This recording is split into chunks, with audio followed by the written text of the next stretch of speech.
There'll be an extra fee for that. Exactly. But none of them believed me. Can we play Banker next time? I'll think about it.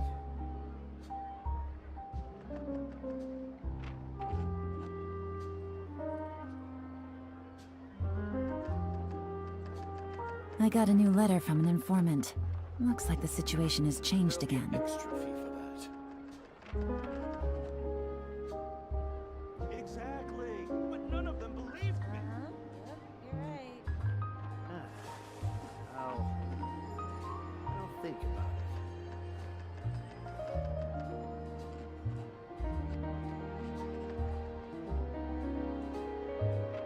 There'll be an extra fee for that.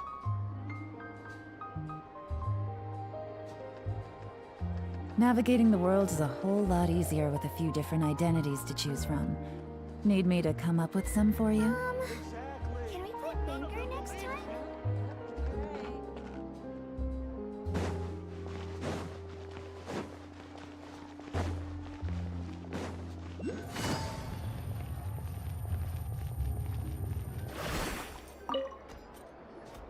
Welcome to Le Show's clock. Hello.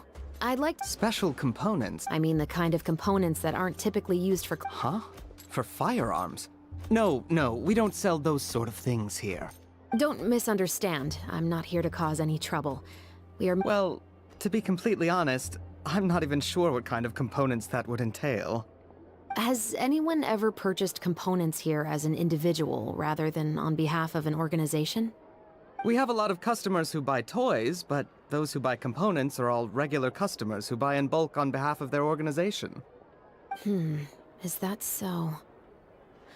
I understand. Thank you for your cooperation. You're welcome. It's the least I can do.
Oh, hey, Chevris. Hello, Estelle. I want to know if... Oh, is this another case? Let me think. I don't think so. Some people have requested that I make some prop guns for the Fontainelle Film Festival, but I refused all of those requests. Oh? Why's that? Because there's no profit! I only make things here that can do some real heavy lifting. I don't have the energy to make some new molds just for the festival. Then has anybody come specifically looking for mechanical components? Well, I usually sell off my scrap to the Fleuve Cendre. I don't typically give them to one specific person. I understand. Thanks for your cooperation. Don't mention it. Always happy to have the Musketeers' patronage. Seems like we haven't found any leads to go off yet. Yeah, unfortunately. Alright, let's head to Fleuve Cendre next. Huh? So thrilled to see the captain of the special patrol there. You think so, huh? Then I guess you don't know. Huh? Know what? That I grew up in Fleuve Cendre.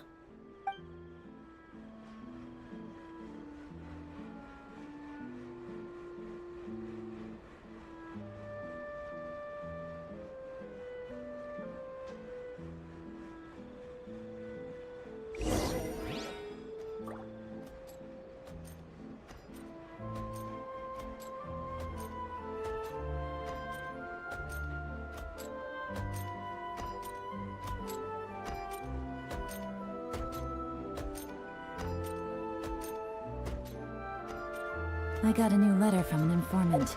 Looks like this...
What's all this? Some... Yes, but have a closer... Even though somebody has purposefully tried to clean them up. These are... In other words, someone was here trying to improve their shot. They were using the barrels and bottles for target practice. Could it have been the killer? Your guess is as good as mine. Although many people at Fleuve Cendre own guns, few hide... Anyway, let's go. There might be more to this.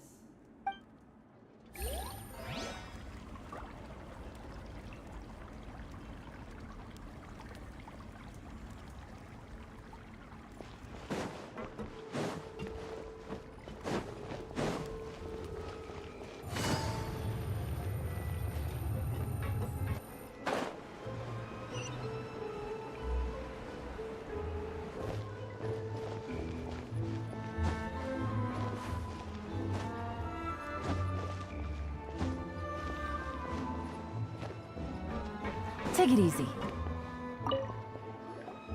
It's been a while, Tetro. Please, just get on with your request. I want to know if you've heard anybody talking about muskets lately.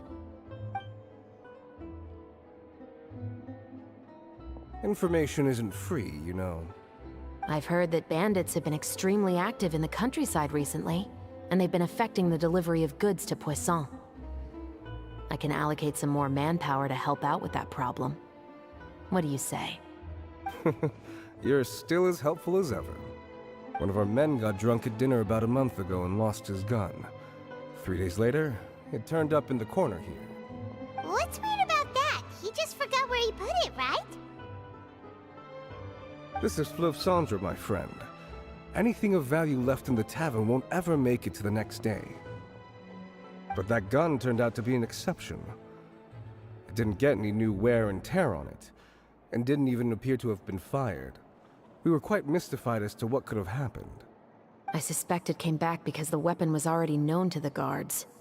You mean, a criminal was afraid the Marishose Phantom would use the shot marks to track them down? Maybe.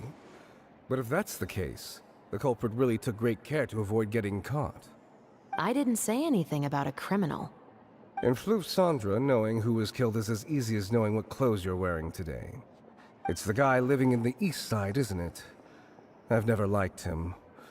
Every time he's here, he just orders a drink and sits there with a nasty look in his eyes. So, who was the one who lost the gun in the first place? Don't bother. Even if you ask, he wouldn't admit to owning a gun to some strangers. Not to mention the captain of the Special Security and Surveillance Patrol. He's right. I know you grew up here, Shovris. Even though you're on good terms with the Spina, you've still been gone too long. Not many people know you here now, and a lot of people don't like the Special Patrol. I know. So take my advice and don't show your face too much around here. It's for your own safety. I'll come and go as I please, and I'm afraid I'll be appearing more often due to my work. All right. Don't say I didn't warn you. I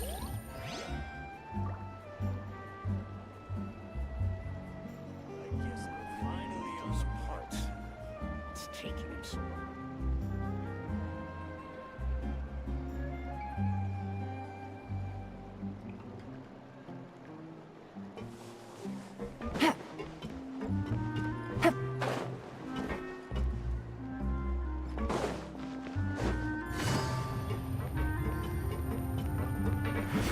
Take it easy.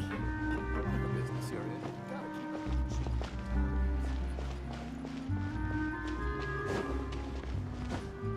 up. Take it easy. Or is all this standing making me dizzy? Hello, I'd like to ask some questions. I don't know anything. Don't worry, I'm not here to arrest anybody. You say that now. It's the truth. Here, take this as my guarantee. Wait, did Paimon just see what she thinks she saw? Is the captain of the Special Patrol bribing a citizen?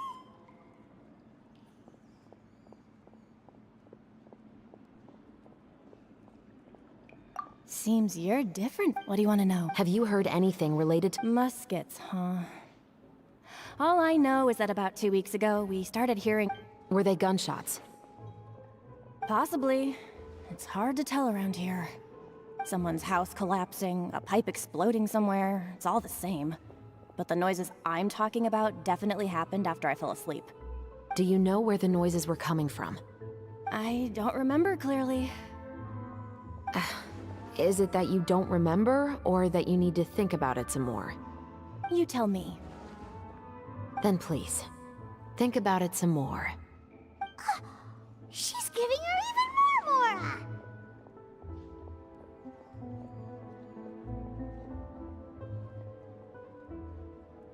The noises came from the end of the Southern Waterway. I came out and had a look for myself when I wasn't sleeping well, but I didn't dare get too close. That's all I know. All right, I'll take your word for it. Thanks for the pâte de fruits.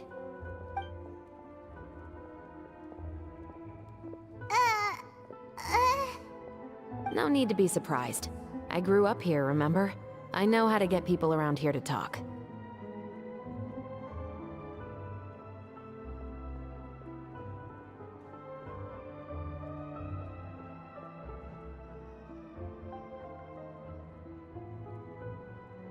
Seems you catch on pretty... Now then. Seems like that's all we'll be able to uncover for today. Paimon feels like we managed to learn a lot more here than up on the surface. Yes. Assuming that everything we found is indeed connected to our suspect, then their timeline was probably something like this. A month ago, our suspect found a gun and took it home to disassemble it. Once he'd figured out its mechanics, he brought it back. In the following weeks, he used some parts to create his own makeshift musket. and took it to the Fleuve Cendra for target practice. Then, a few days ago, he found his target and carried out the murder. Once the deed was done, he left a rainbow rose on the body, just like the scene in the novel. That all makes sense to Paimon, but we're still no closer to figuring out the killer's identity!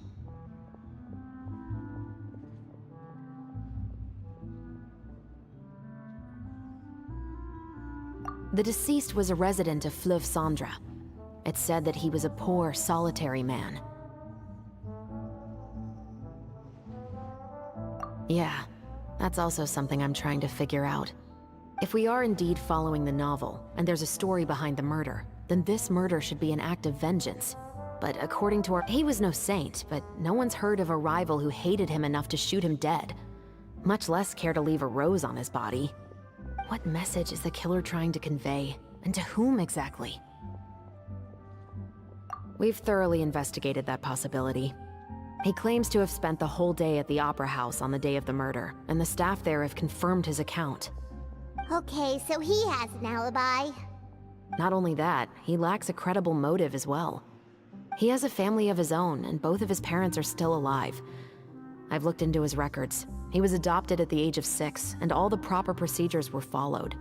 There are also records of him at an orphanage before then. In the story, the mother of the 2 musketeers was murdered after the children turned 10. Of course, he could have. More importantly, I've also had a chat with him in person. He didn't seem like the kind of person who would pull the trigger to kill a man. Then, what should we do now? We have all this new information, but it doesn't help us move forward. Investigations take time. I didn't expect us to catch the culprit in just a single day. How about this? Let's spend the next few days filming with the crew. We can continue the investigation once we're done with the film. I'm sure that given time, new leads will present themselves. Wait, but weren't you saying Intel is like small, remote islands in the middle of the sea just a moment ago? Wouldn't you just miss them if you were to stop looking? Ah, but the book had more than one reference to the islands, Paimon. Oh? What else did it say then? As long as you spend enough time sailing through the fog, you'll eventually come across an island.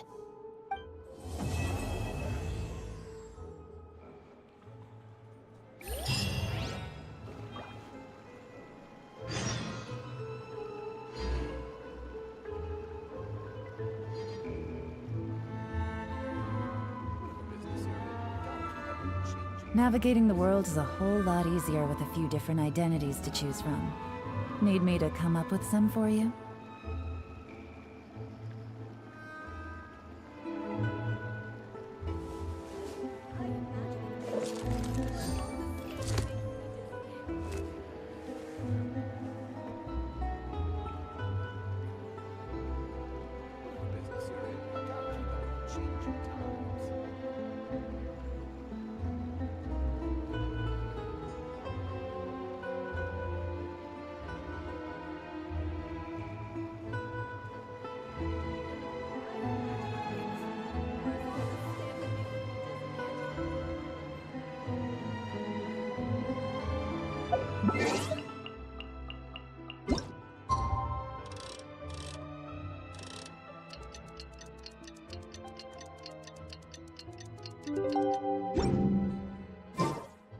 It's filming time again! Our schedule is jam-packed for the next couple of days, too. We've got so...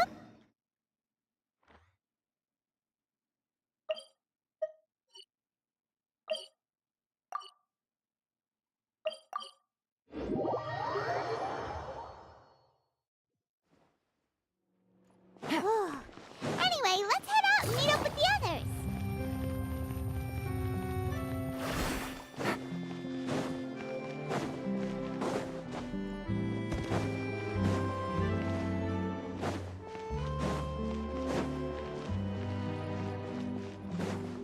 Take it easy.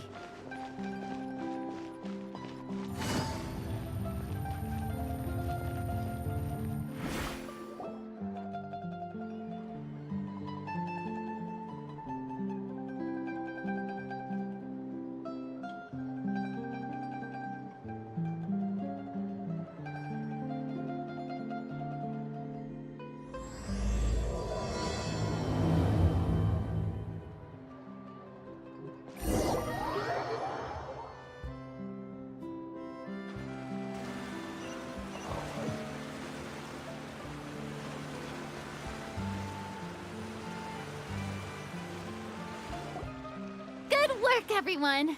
We're looking... What do you mean, looking to rap? Oh, aren't you the expert? This upcoming scene is the two musketeers' final confrontation with the Baron. Anyway, get ready.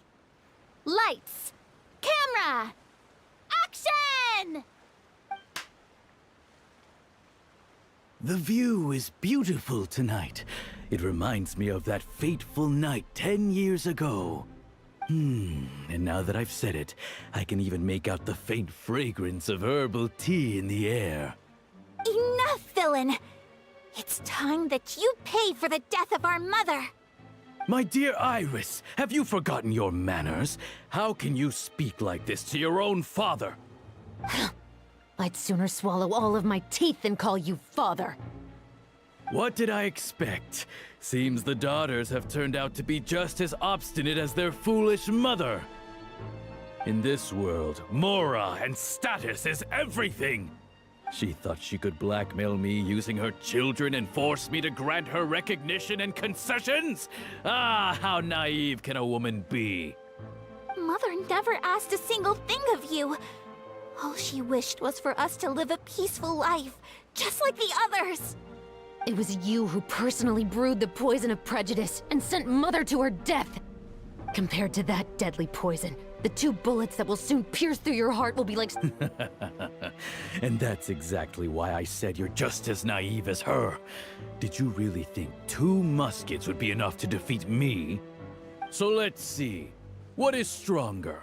Mora and power, or the 2 muskets in your hands? Get them! Tulip! There are too many of them! It'll be okay. We'll cover each other, Iris. And Mother will be watching over us, too.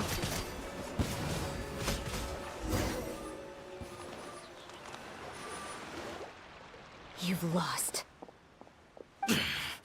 To think I'd lose to my own 2 kids. We are no children of yours, and we'll never call that place our home. Then tell me, what did you do all this for? You lost your mother, and will soon kill your father as well. What will you gain in the end, other than sentences for your crimes? We will gain our long-awaited justice.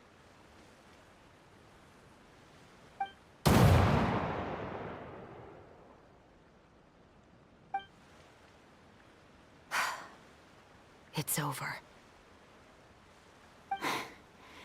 Finally, it's over.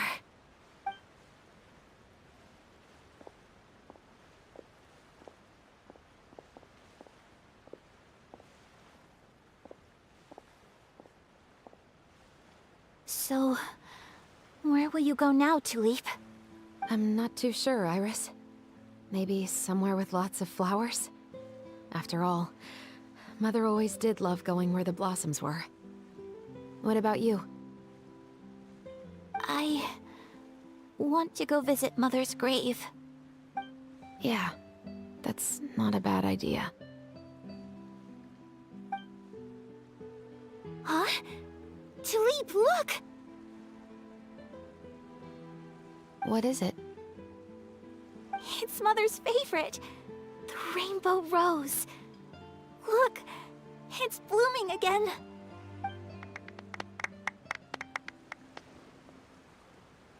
Excellent! That was beyond mesmerizing. Even I didn't expect the scene to go so well. And we got it in a single take. All right, everyone. We've got a wrap for Tulip and Iris. Congratulations, Ayaka and Chevres! Thank you. I didn't expect our parts to wrap so quickly.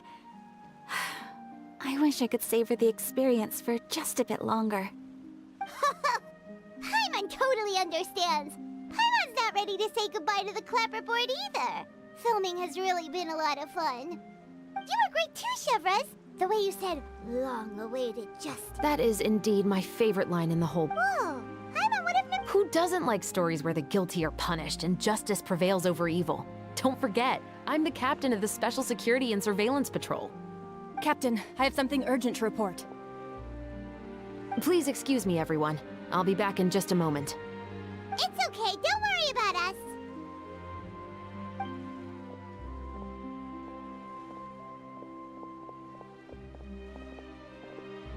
Oh? Was she whisked away by work already? I was just about to tell her how great she did. It seemed like some urgent official business. Then perhaps we should thank the stars that we were able to wrap both of your parts so quickly today. Switching around the filming schedule would have been a real pain. Anyway, I actually came over to let everyone know that we're all done for today. You can go home and get some rest. And one last thing, Miss Ayaka. Your acting skills today were immaculate as always. Are you sure you won't consider taking up full-time acting? See, I just happen to know this great troupe that's still looking for a lead actress. Thank you for your kind words, Director Farina. Unfortunately, there are still many matters that I have to take care of back home at the Yashiro Commission. I cannot remain in Fontaine to pursue an acting career. Nevertheless, I will make sure to treasure this incredible opportunity in my heart. Oh, that's a shame. But I understand. Just let me know if you ever change your mind. I believe it's also about time for me to take my leave. But hopefully I'll see you on set over the next few days. Even though my part's wrapped, I'd still like to swing by and help out the crew. See you tomorrow, Traveler and Paimon. Yep, see you tomorrow! Well, what should we do next? Maybe we'll go investigate the case some more with Chevres today. Traveler, Paimon, please come with me. Huh? Where are we going? You could say that our ship has finally chanced upon one of those small, remote islands of intel.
Paimon's exhausted. Paimon definitely didn't expect having to float this far after a full day of filming. So, Chevres, why did you take us here?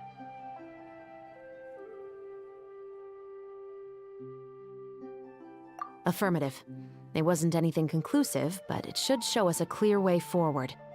Have you ever heard of someone by the name of Emily? Oh, you mean that famous perfumer? She's a good friend of mine. She's lent me her aid several times in the past to resolve some difficult cases. After I discovered the rainbow rose at the scene of the murder, I sent it to her. After all, she's probably the foremost expert on flowers and scents in all of Fontaine. And then? There was nothing remarkable about the flower or the trace amounts of soil left on it. But according to Emily, the rainbow rose left by the killer was derived from a very rare cultivar. Huh. Paimon didn't know that there were different varieties of rainbow rose. Paimon just thought they grew everywhere in the wild. Flowers that are deliberately cultivated will always show some different features from those that bloom in the wild.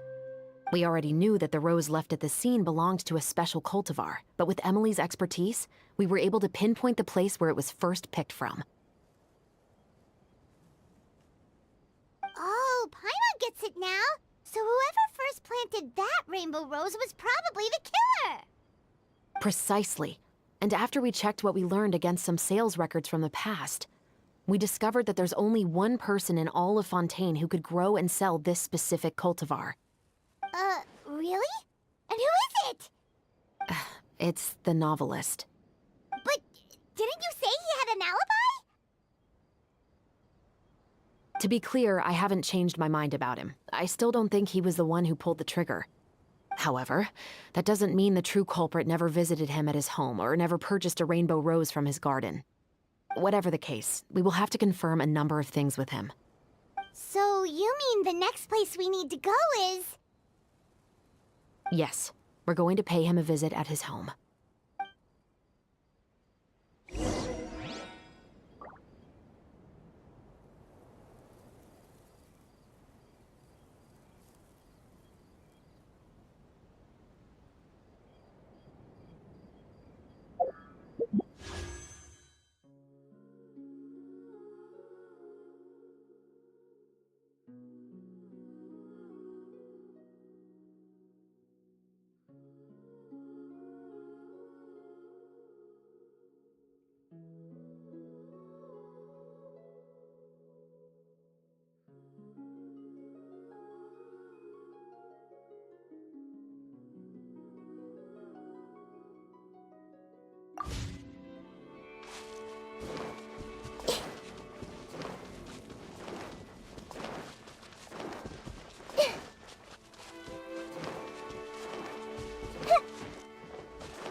That should be his house.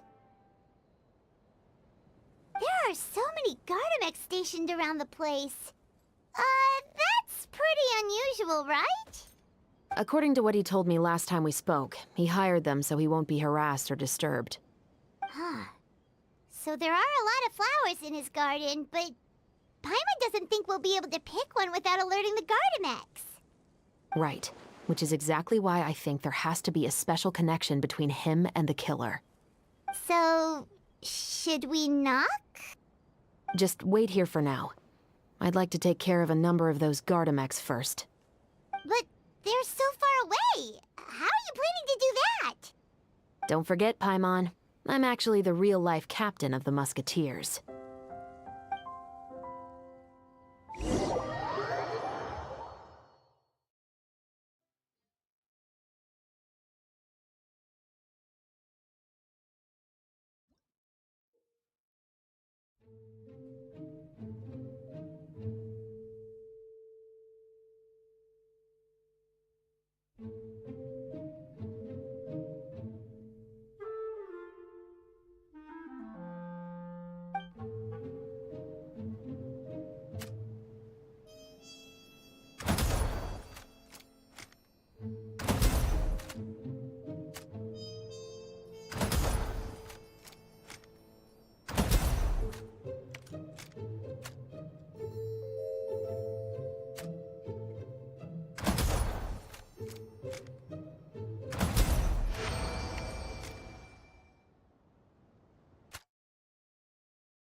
All clear.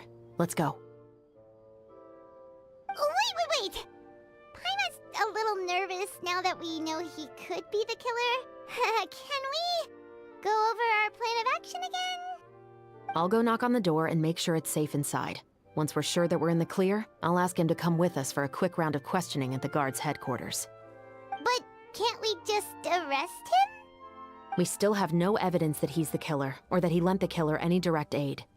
Still, it would be appreciated if you could pick a rainbow rose from his garden for me while I'm talking to him. It'll help the Marashose Phantom confirm Emily's theory. Sure, no problem. Just be careful, Chevres.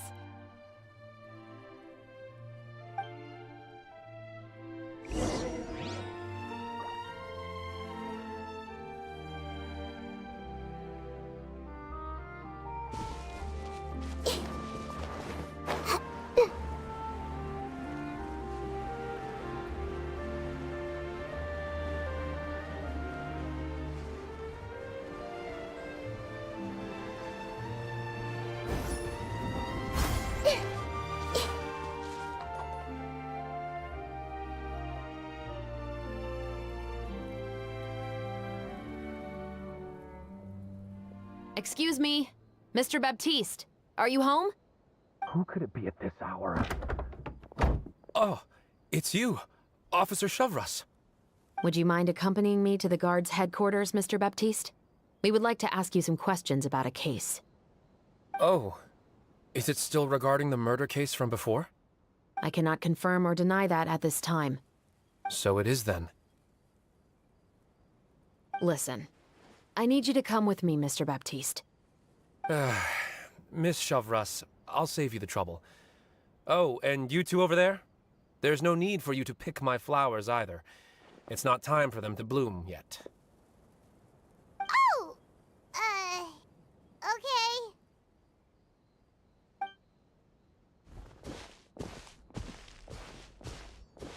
By saving me the trouble, you mean... I will confess. I was the killer. Huh? He just admitted he's guilty! Please relax, everyone. I'm not armed. The musket you're looking for has been buried in my backyard. Then it's my responsibility to inform you, Mr. Baptiste, that everything you say right now will be used as evidence for the inevitable trial. Yes, I am perfectly aware of that. I must say, I hate this feeling. Oh? Is it because I confessed? Or because you've been proven wrong? Both, I suppose.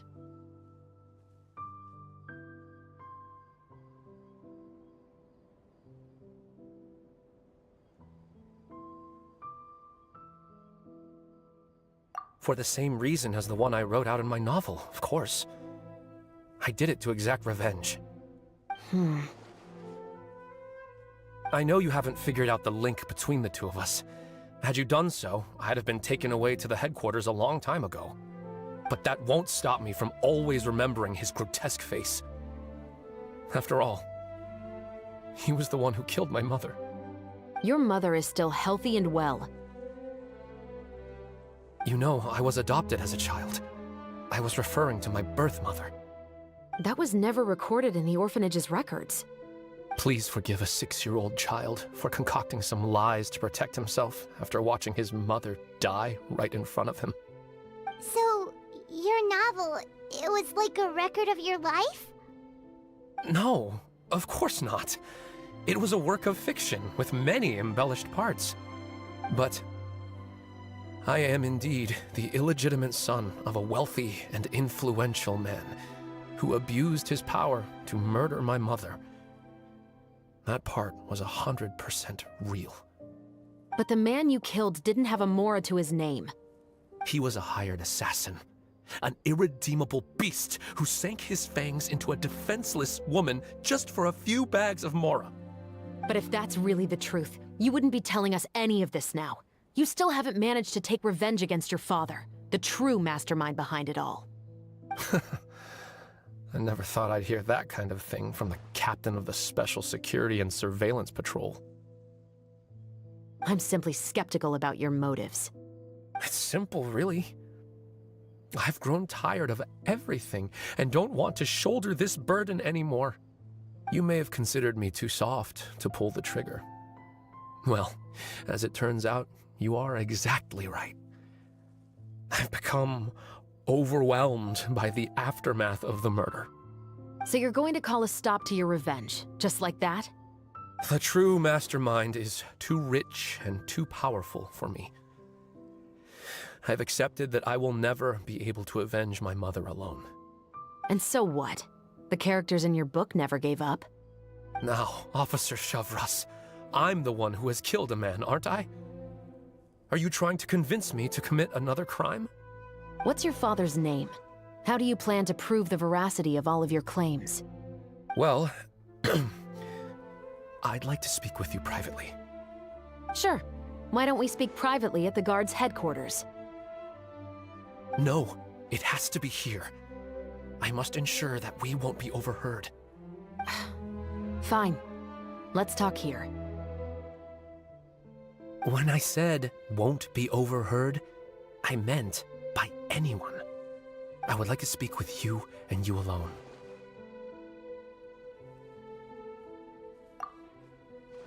Thanks. I appreciate it. Please stay safe, Chevres.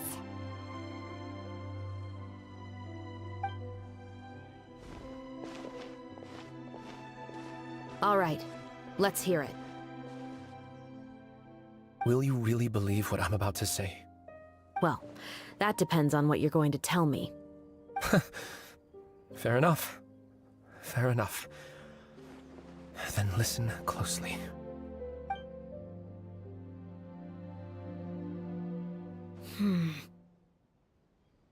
So that's how it's all connected. So, it seems you believe me after all. Do you want me to go public with this? No, of course not. At least, not right now.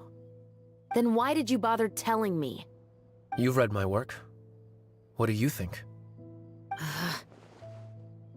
Even if you were to go public with all of this right now, he'd simply deny everything. It's been too long. Almost 20 years. Anything that could be used as evidence has long faded away. Even if there might have been a solitary island of truth once upon a time, it has long sunk beneath the waves by now. Justice will never find him. Not if you don't try. I know that as the captain of the Special Security and Surveillance Patrol, you will always stand on the side of justice. But do you really think a cushy life in prison really constitutes justice for him? I bet he could lead an extremely comfortable life in the fortress of Meripede. What are you trying to say? I've been observing you from a distance. Your portrayal of the musketeer was exquisite. Pull the trigger of justice against him. Let the villain get what he deserves. You want me to let you go so you may complete your revenge? No, Officer Chevres. I know that would be impossible. No. What I'd like is for you to perform the deed on my behalf. Oh, Chevres sure is taking her time. What could they be talking about anyway? Oh, Paimon's worried. What if he decided to attack her?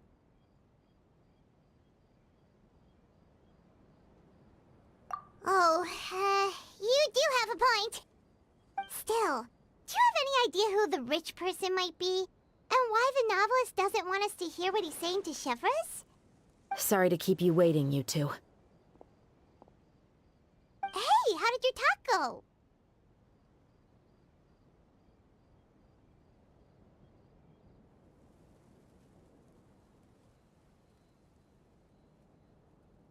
I've already sent someone to escort Baptiste back to the headquarters for questioning. He wasn't lying about the musket. It was indeed buried in his backyard. But what about the name? Did he tell you the name of the rich guy? Yes, he did. But for now, I have to return to the Special Patrol. There are still a few loose ends I need to tie up.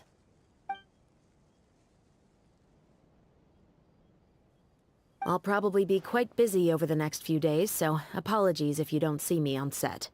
All right, Paimon understands if you can't tell us everything you know. We'll just keep an eye on the Steambird then. Actually, there's still something else I need your help with.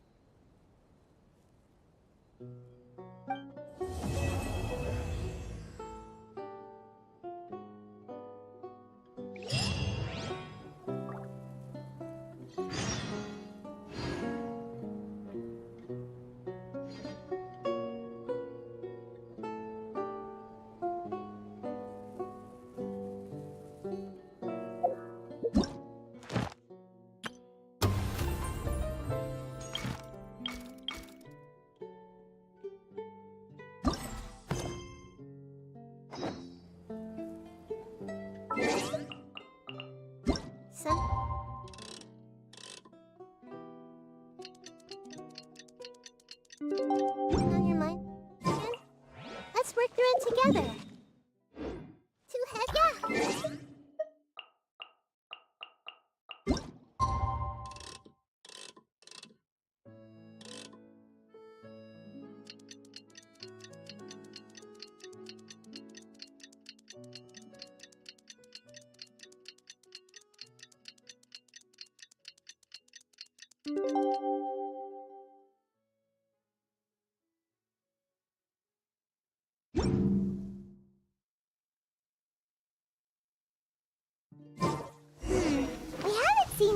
auras since that night at Baptiste's place. Well, guess there's no point in worrying about...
is lovely and warm.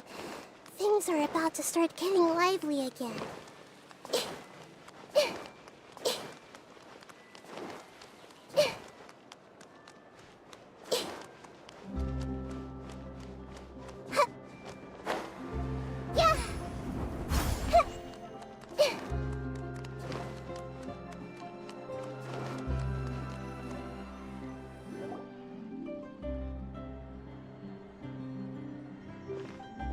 Good morning!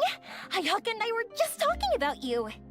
Is Chevra still not joining us today? Probably not. We haven't seen her either. Huh? That's such a pity. Director Farina said that we've only got a few small scenes left before wrapping up the entire thing. She even said that she'll get me into a couple scenes, so everyone will have a chance to shine in front of the camera. We were also planning on having a victory feast once we're all finished filming. If only Chevros was here. I still haven't taken a photo with her. I'm afraid that can't be helped. Those special patrol folks are like phantoms when they've got a case on their hands. But to be honest, I'm even more concerned by— Oh yeah, I heard about that too! He came forward and we didn't know about this case at all when we joined the film. Is it going to affect the reception of our— From a pure publicity standpoint, this will draw a lot more attention to our film. To be fair, I feel like that ship sailed the moment you allowed yourself to be named as the director on our posters. It's not my fault that I'm super popular. What was that saying again? My popularity has, Sunk to an all-time low? spread to the four corners of Tibet.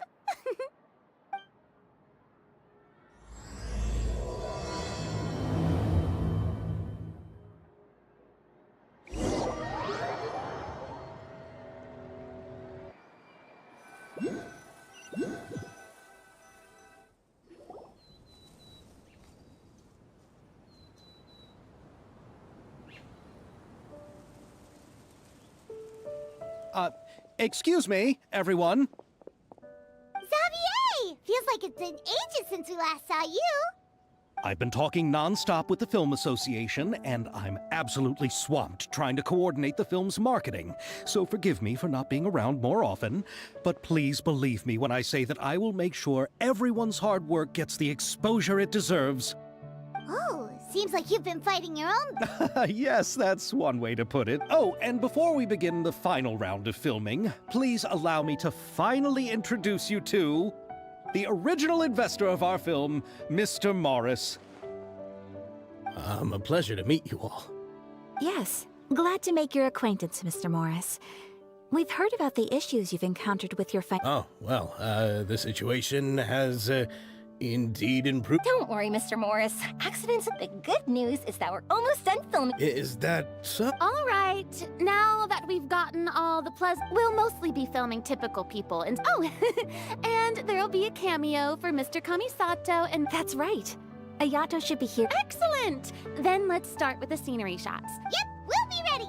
Remember, all we need are some wide zoom shots of the streets.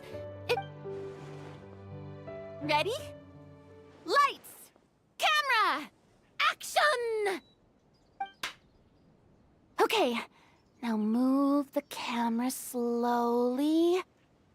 Try to focus on that flower.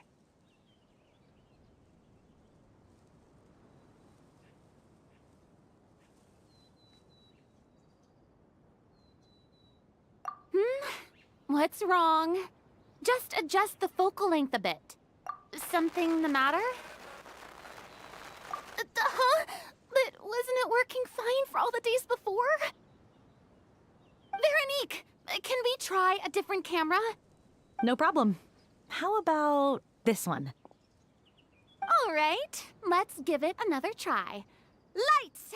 Camera! Action!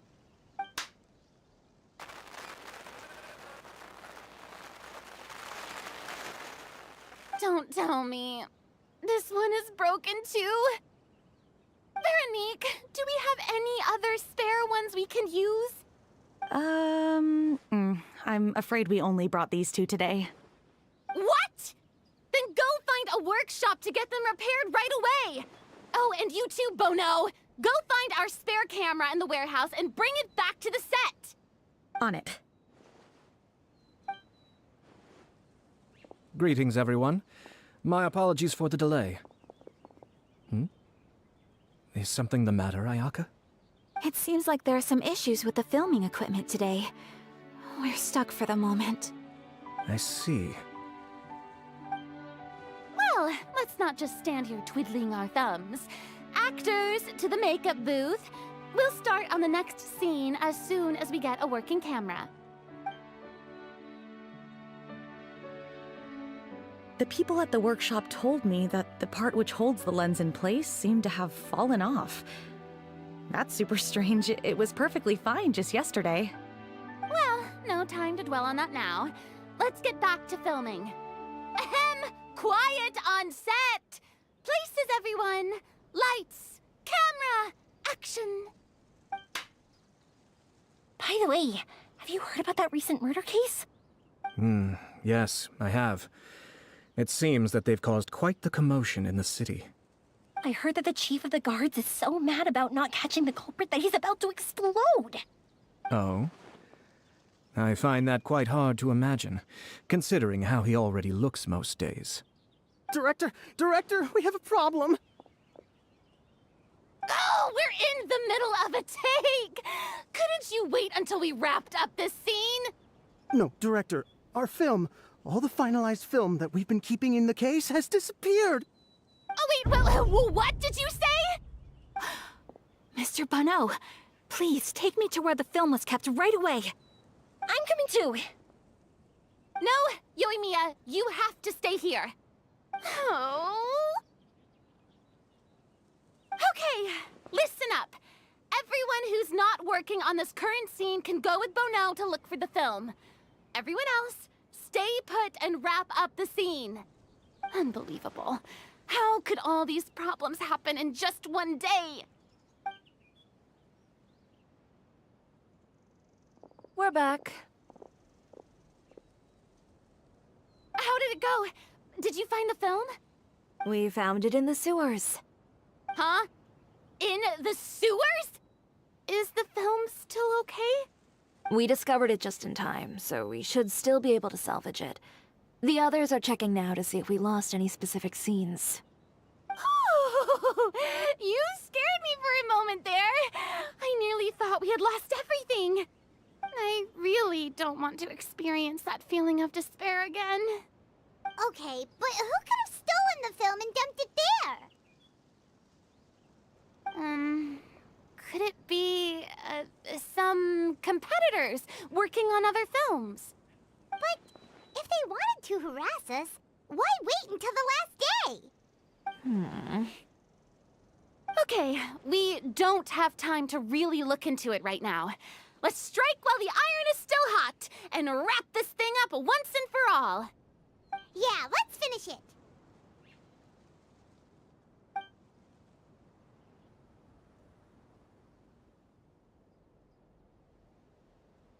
I would like to officially announce that our entry to the festival, The Two Musketeers, has now concluded filming! Paimon is spent. It's so late already. Even though the filming process proved to be extremely challenging, everyone provided valuable and unique contributions to the final product. Thank you all for your dedication and support. And just like Director Farina, I would also like to extend my most heartfelt thanks to all of you. Really, you've all helped me so much. All right, let's save the awards speech for later, and hopefully also get some rehearsals in before the real thing. Anyway, now it's time to party! Let's all make our way to the beach and have a celebration feast so loud and fun that even the blubber beast will want in. Party! Party! Paimon wants to party!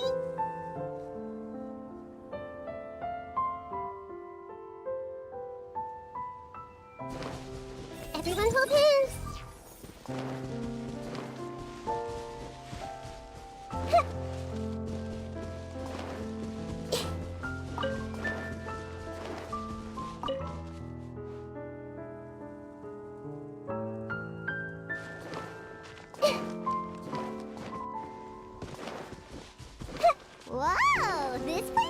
happened? Everyone's finally Hey, Ayato! How's your work been going? Everything went rather smoothly. Thank you for your concern. Ayato told me that we've already confirmed the dates for some Inazuma Fontaine cultural exchange events. So the next time we visit, we'll be doing so in our capacities as the representatives of the Yashiro Commission. Oh, that's great! Then maybe Paimon will be able to find Fontaine detective novels in Inazuma from now on! Oh, wait. Wouldn't Yaimiko get upset if that happens? That would be stealing some of her business. You've got a point. She's always complaining that light novels have become bland and too predictable after all. The cultural exchange won't only feature literatures of both nations, of course. We have also made plans for cross-cultural engagements in the fields of gourmet cuisine, toy making, and artisan craftsmanship. Whoa! Paimon's getting super excited now! When the time comes, be sure to visit and participate in all the events.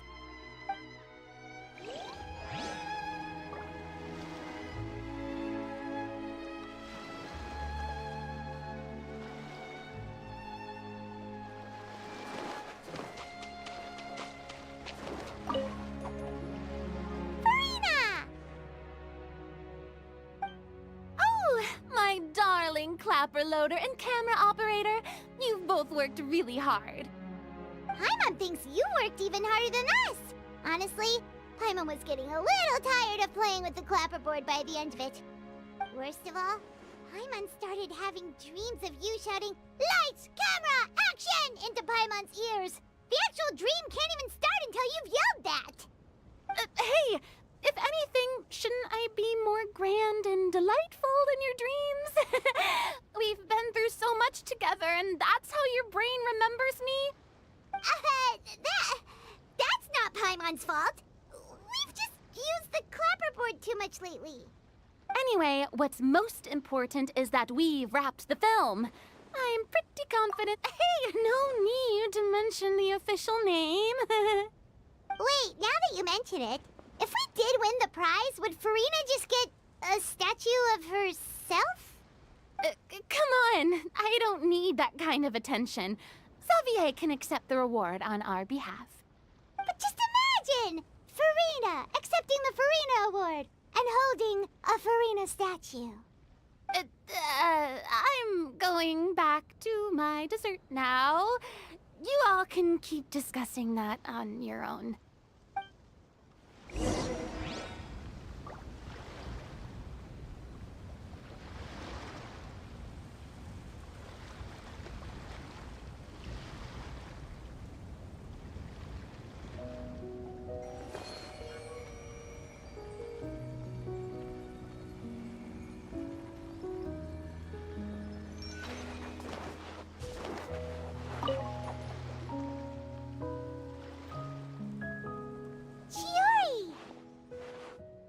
Hey, you two.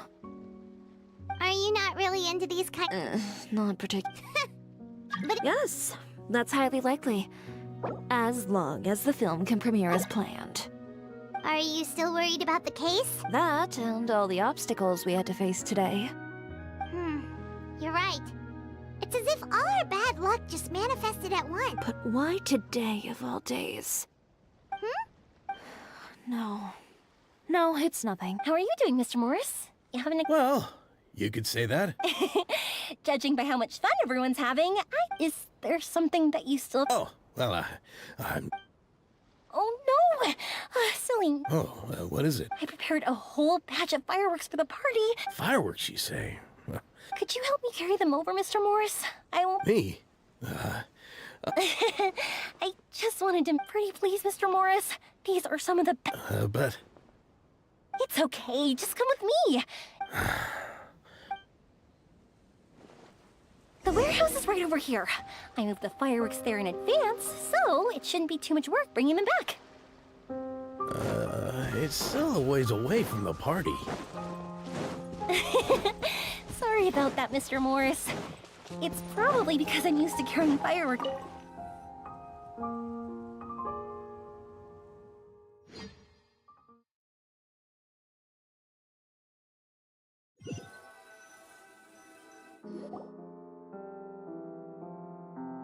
It's dark in here. Wait here, Mr. Morris. I think the light switch should be somewhere over here. Well, why did I have to get roped into this? What was that?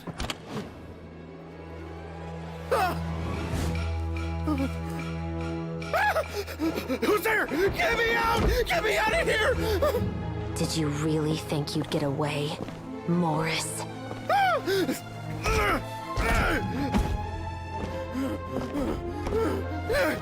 You've got the wrong guy! It wasn't me!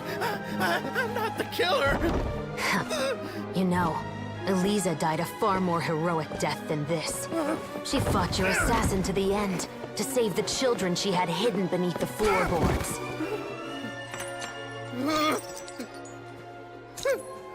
That is Eliza's pendant. The one with a photo of you two inside. The one you gave her. Ring any bells? It's a fake! It has to be! There's no way! No way your assassin didn't destroy it, you mean?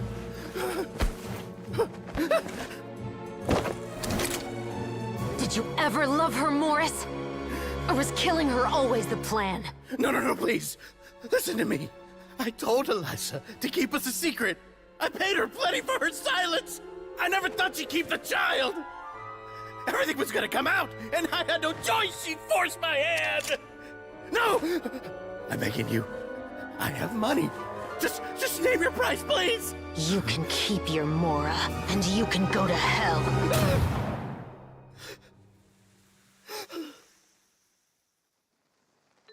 I'm Captain Shovraz of the Special Patrol. Morris, you're under arrest for Eliza's murder. Huh? Hmm?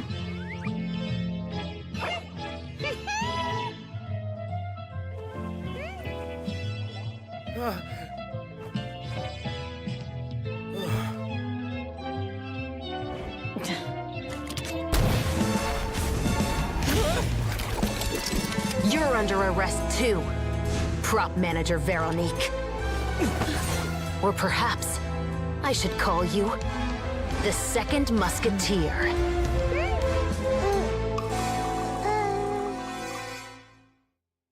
Wait, what's going on?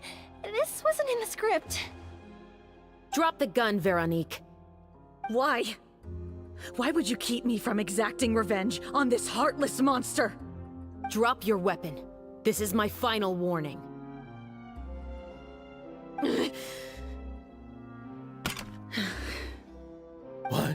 What is going on? Do I have to spell it out for you, Morris? Everything that took place just now was staged to get you to confess the truth. But this last part is all improv, of course.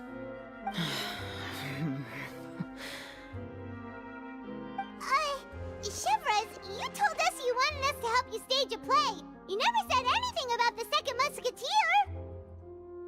It's because even I had no way to confirm my theory until now. Thank you for your performance, Yoimiya. Could I trouble you to go and bring in the other Special Patrol members? They should be on standby just outside. Oh, and please tell the other cast members not to worry about us. We'll be rejoining them shortly. On it!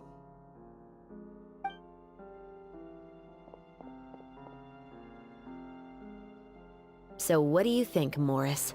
Care to talk about what happened 20 years ago? My patience is limited, you know. Don't force me to take you back to the interrogation room. I'd wager that you wouldn't last for more than a minute in there. With the recording we made, you have no chance of winning in court. Cooperating with us now is the most practical move. All right. I'll talk.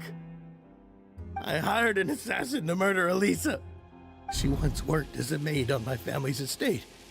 She was very beautiful, and after some time I fell for her. We kept our relationship a secret and carried out an affair for some time, but it wasn't long before she became pregnant.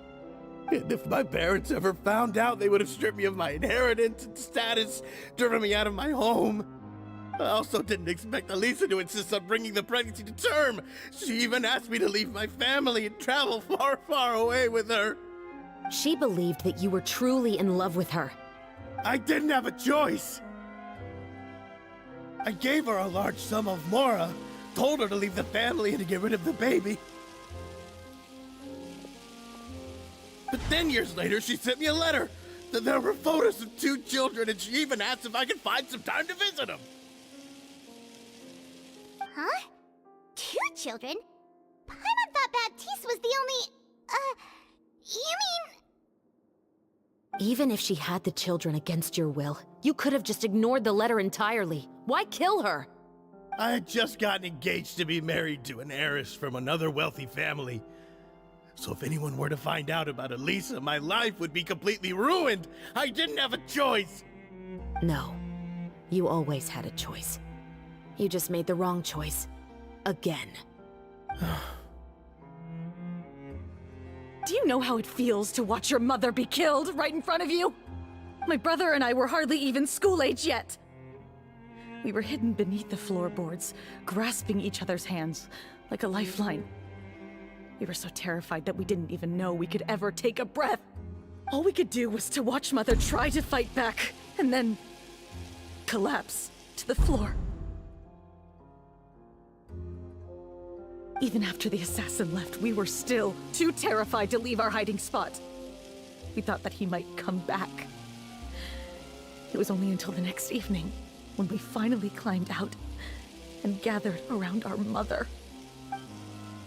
But she had already become cold and stiff to the touch. You made up your mind right then and there to bring this case to light. Not only that, we resolved to get our revenge. And that's why you became the Musketeers. No, that's why I became a musketeer. The man from before was also killed by me. My brother had nothing to do with it. I figured as much. You did? I once told these two that he didn't look like a killer to me. His confession from that night also rubbed me the wrong way. I think what really tipped me off was, how could I not feel a sense of regret in him? Huh? He confessed faster than any criminal I've ever met, but he didn't say a single word about you. He insisted that he was the sole perpetrator in the case. But after the questioning ended, I disassembled the musket we dug up from his backyard, put it in front of him, and told him to reassemble it. Wanna guess how far he got? He had no idea where to even start. He's never touched a gun in his life. Based on that, I determined that he was not acting alone. He only surrendered himself to draw our attention and create a moment of opportunity for his partner. So, I decided to play along. And as expected, the second musketeer followed us without hesitation once she saw Morris get separated from the rest of the cast. Besides, why else would he call the novel The Two Musketeers? But how did you know it was Veronique? I figured it out the moment Baptiste told me his father's name. That so-called financial crisis was all just a ruse. He just wanted to sign up as the investor and then leave the film without any source of funding. After all, he has a vested interest in minimizing the reach of this story. It's really just the same thing as what he did to Elisa all those years ago. Human scum. But then Xavier pulled out all the stops and got the film made against all odds. Morris couldn't have that. With the killer in custody, he figured it was safe to act. And so he came to visit the set today, just as I expected. Wait, so you were behind all those mishaps today?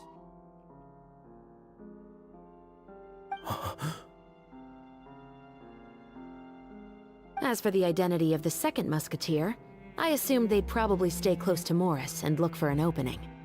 And if they already knew that Morris was the film's investor, then that narrowed the list of potential suspects as well. Furthermore, being the props manager would allow the culprit to avoid scrutiny by purchasing mechanical parts in the name of the crew. With that hypothesis in mind, I went back to check Baptiste's orphanage adoption records. Guess whose name I saw on the same page, just a few lines from his. My brother. He trusted you. As in, he trusted me to perform the deed on his behalf? He trusted you to stand on the side of justice. I am. I thought you could do it as well. Oh, the look on your face when you told him to go to hell. I really thought you'd put a bullet in his brain. You know what he has done. Are you telling me that you'd rather see him spend the rest of his life living like a king in the fortress of Meropide? I will never be able to forget the feeling of my mother's cold, lifeless hands. And you would call this ending fair? Is this what you call justice? I won't lie, Veronique. I did hesitate when your brother first told me about the truth. I wondered. I agonized over whether I should really put a bullet in his head. So why don't you? Because that should never be how justice is carried out in this world. Perhaps, to you, justice is simply reciprocated. An eye for an eye, and a life for a life. But everyone has their own understanding of justice. If everyone were to pursue their own definition of it, there would be no more order in this world. Today, you'll kill Morris, and tomorrow, his children may come for you. The world cannot render judgments based on a desire for revenge. That will only lead to a cycle of revenge, as well as the destruction of order and civilized society. Fontaine is founded on a set of laws and a standardized code of justice. That is why we are the nation of justice. But with all that said, I will promise you this. Morris will not lead a cushy life in the fortress of Meropide. Chevros, the rest of the special patrol is here. Thank you so much, Yoimiya. Letelier, Terena, please take them away.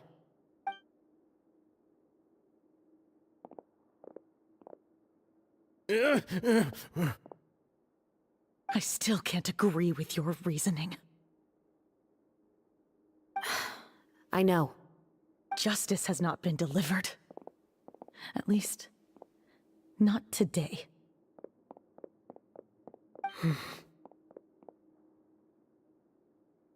Chevros. Let's go. We should give an explanation to the crew.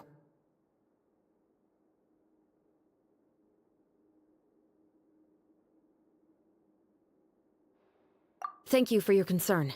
I'm fine.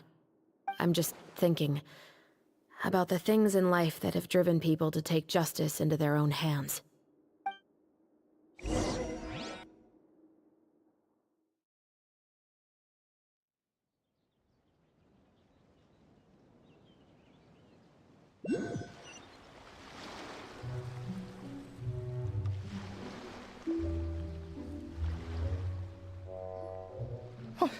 Who would have thought Morris would turn out to be...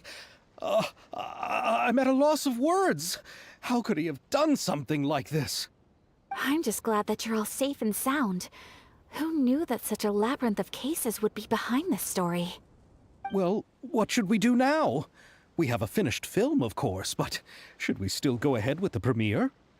What do you mean? Shouldn't you be even more motivated to spread the word now that you've learned the truth? Chiori is right. I'd also like more people to see this story for themselves. But the real ending of the story seems to have deviated somewhat from the one in the script. Is that still acceptable to you, Miss Chevros? The call is yours. We still have time to reshoot an ending if that's what you'd like. No, it's fine as is. I like what we have for the catharsis. Romanticism is what gives works of art their appeal. Fiction is able to explore means of restitution that could never work in real life. Just like the real world, the world of stories also has its own set of rules and justice. These different possibilities are what initially drew me to reading in the first place. Sounds good to me. I support your decision. What about Veronique? Will she be okay? She will soon face her judgment alongside her brother and Morris. If I had to guess, they'll probably all be sent to the fortress of Meropide. I'll make sure to give Wriothesley a heads up about it. Oh, you mean that kind of heads up? Exactly. Ahem. All right, then the matter's settled. Now that everything's been taken care of, there's no reason for us to keep looking all gloomy and grumpy. Let's get back to the feast and enjoy each other's company. We'll be starting the post-production process tomorrow. You should join us, Chevres. You missed the first few hours of the party, didn't you? All right. Count me in. Then I'll wait for you over there. There's still some good news that I'd like to share with Chevres. Traveler, Paimon, could you wait for me by the sea after the party ends? I'd like to go on a brief walk with the two of you.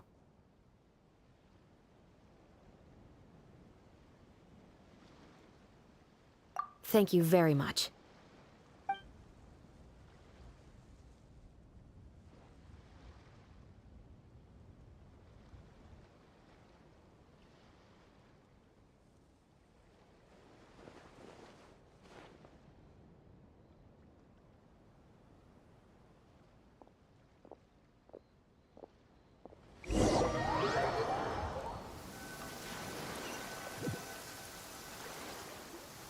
Sorry for the wait.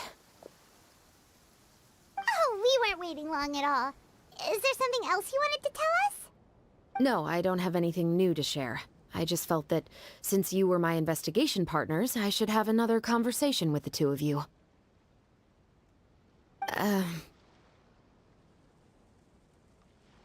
Traveler, how would you have responded to Baptiste's request if you were in my shoes?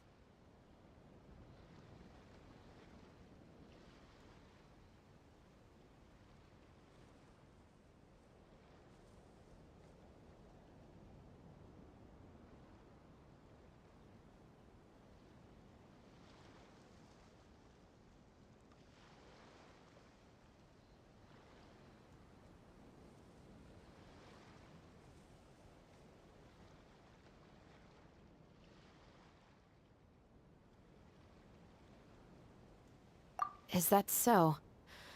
Well, thanks for sharing. When I was young, my father often took me here to swim. We'd come rain or shine, even when it was freezing cold. He told me that swimming was the best activity to train one's strength of will. You could never give up before reaching the shore, especially when the water was cold. Oh? Why's that? Because the moment you give up would be the moment you die. At that point, I still hadn't received my vision.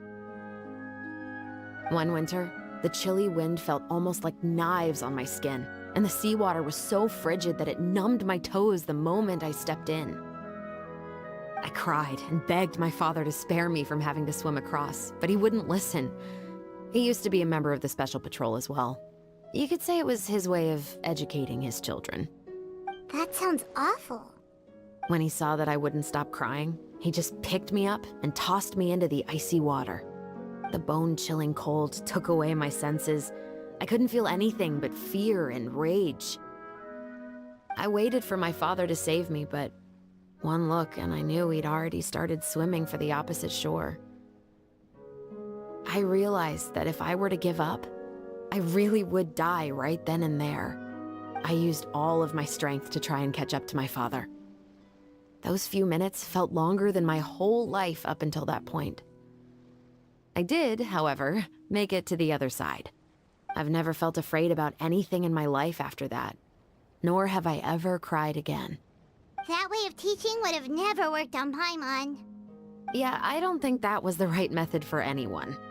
It's just that, working now as I am in the pursuit of justice, I still sometimes feel like I've been tossed into that winter sea all over again. The anger and the helplessness. Chevres. But the worse I feel, the more I know to never give up. The alternative would be to forever lose myself among the waves. Anyway, how about a race? Neither of us will drown, but we can still see who swims faster.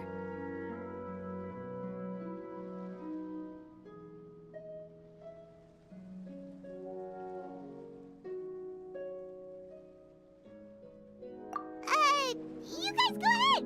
Paimon will grab the clapperboard to mark the start of the race.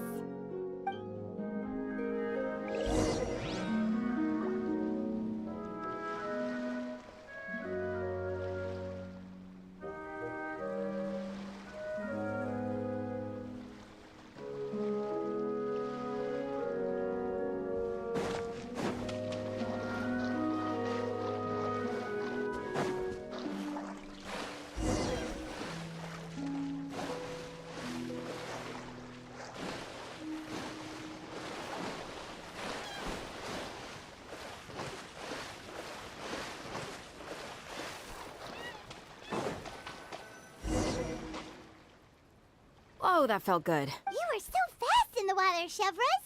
You were swimming even faster than Paimon can fly. So, about the special patrol. Did you join because of your dad? Partly, but I'd say I was more inspired by the heroes I read about in stories growing up. Oh, so it's due to your love of stories. Of course, it was only after I joined the Special Patrol that I learned that truth is often stranger than fiction. Come on, let's walk a bit more.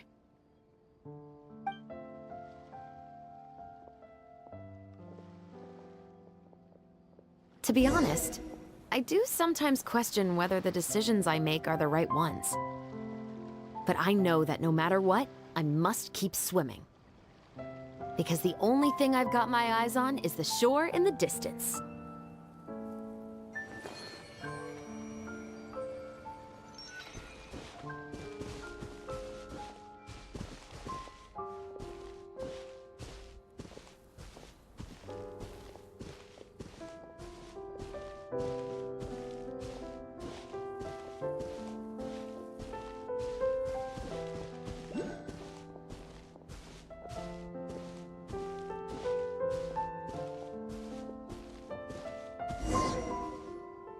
Thank you for coming on this walk with me. I feel a lot better after getting all that off my chest.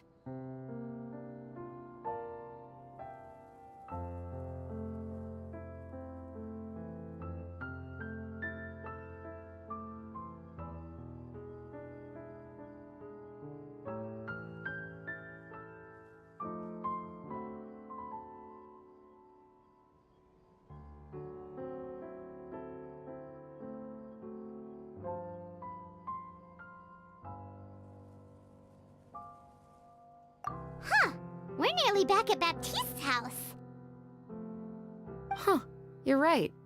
I didn't realize we were so close. He really did plant a lot of flowers. It's just like how he described it in the story. Huh? Wait. Paimon, Traveler, look! The rainbow roses in the garden. They're in full bloom now.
If you're not sure what to do next, how about I take you on a walk?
hey there, you two. The award ceremony is today, right? I'd give it a 90% chance. Furina! Oh, Paimon didn't know you were already here. You're earlier than everyone else. I'm sure the others will also be here in no time. Xavier. But we don't even know if we're going to win. I wouldn't want to jinx our chances by celebrating early. Just open your eyes. Surely you've seen the audience's reactions to our film. We've had nothing but critical acclaim. You've also had conversations with the Opera House's operating staff, right? Didn't they want to increase the number of showings? With the mora you've made from the box office, you can now open your very own film company. But that's all credit to my amazing crew. You've all helped to make this a reality, so I can't be the only one asked to come up with a name. Well, give it some thought. I'm sure the crew will respect your choice. All right, but before that, Traveler and Paimon, could I trouble you to quickly pay a visit to the Fortress of Meripede? Huh? But shouldn't we stay for the award ceremony? I wanted to ask you two to invite Shavraz to join us at the ceremony.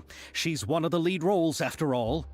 I haven't been able to find her recently, so I haven't had the chance to invite her personally. According to the papers, the culprits of the musket murder case will be personally escorted today by the captain of the Special Patrol to the Fortress of Meripede. Oh, Paimon gets it now. Yep, just wait here, Xavier, and maybe try to come up with a few snappy-sounding names. All right, then I'll leave you to it.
This is as far as I'll be taking them.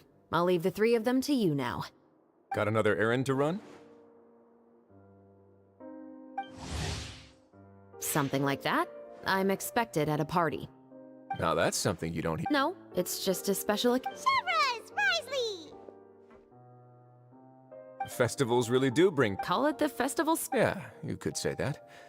Even our head nurse has gotten herself all worked up preparing super deluxe... Were you talking about work just now? We've already finished discussing everything. So, what do you think about my heads up, Mr. Risley? I believe I haven't yet made any promises or guarantees. But you also didn't shoot me down. Here, how about this? You could give everyone a copy of the newspaper. Perhaps on the day when the cover story happens to, oh, I don't know, expose a certain someone's misdeeds from 20 years ago? I suppose then a certain someone may soon find himself the most unlucky person in the Fortress of Meripede? While another two... Speaking of heroes... Oh, You're here to invite me to the party, right? Don't worry, I didn't forget. Ooh, then let's head back right away! See you, Risley! Happy Fontinalia Festival! And the same to you.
And the winner of the Farina Award for the first Fontinalia, the Two Musketeers!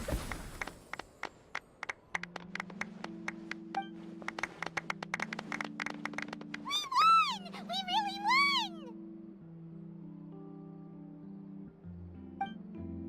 Congratulations, Mr. Xavier. We won? I can't believe it! I really can't thank all of you enough! See? My takes on Fontaine's entertainment industry have never been wrong.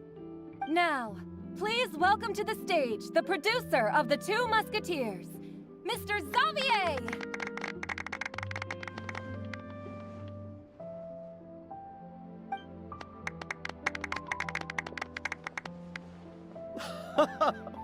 Thank you! Thank you all so much for your recognition and... Time really flies. It certainly feels that way. Will you come back to Fontaine? Of course. But how about you? Would you... I can't say the thought has crossed my mind. I will be eagerly awaiting... Yeah, let's keep in touch. Did you accomplish all you came here for? Yes. And you... How has Ogura? To my knowledge, she's doing... Tell her I said hi. I certainly... I heard the thunderstorm has stopped. Yes. And the war... I quite like the sound of that. Perfect. I'd like to offer my thanks again. With the support of my entire crew, I would like to officially announce our film company, Musketeer Pictures! Ho-ho! Then in that case... Oh, Paimon didn't know we'd also be taking... Director Farina, I believe you... Huh? No! It's an honor the director deserves. Yes, I agree. Just accept that you're not getting out of this. Ready, everyone? 3, 2, 1... Musketeer Pictures!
Astra. Thank you for complete. Add Astra.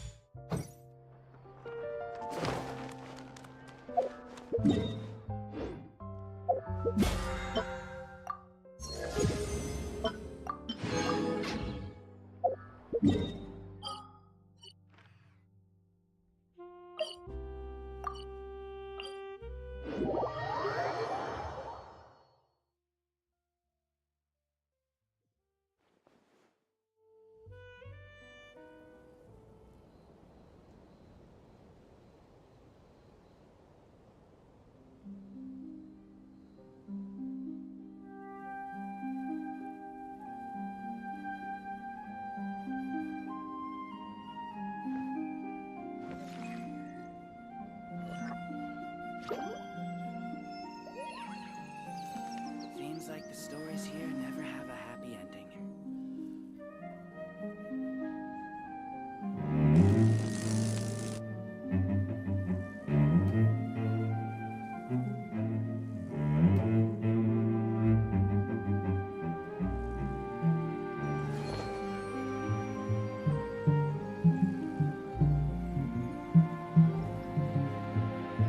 Seems like the stories here never have a happy ending.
Seems like the stories here never have a happy ending. What they say is true. You have to see the world for yourself to appreciate how beautiful it is.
Seems like the stories here never have a happy ending.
Take it easy.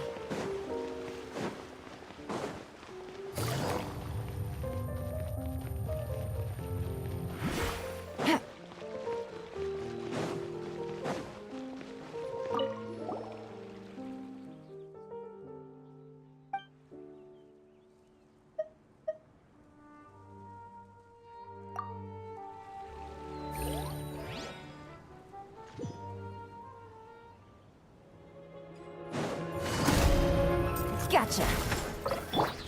Hey! Allow me!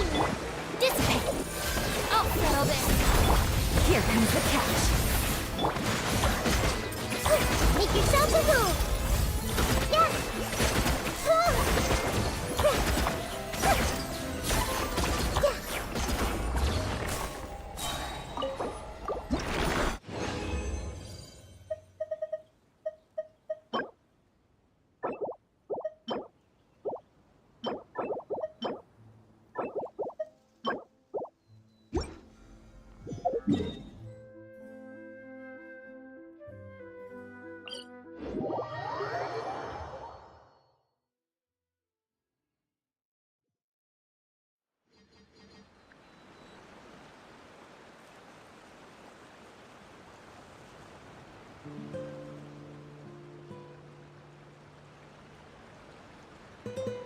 If you're not sure what to do next, how about I take you on a walk?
Something on your mind again? Let's work through it together. 2 heads are better than 1.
You're trembling. Is it the cold or just cowardice? I see everything. Stand with me. Quietly now. Game's up. Time's over. Into the frozen void!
Hey! I'm seeing stars. Dance, my Rest and pretty! rebuild! Dissipate!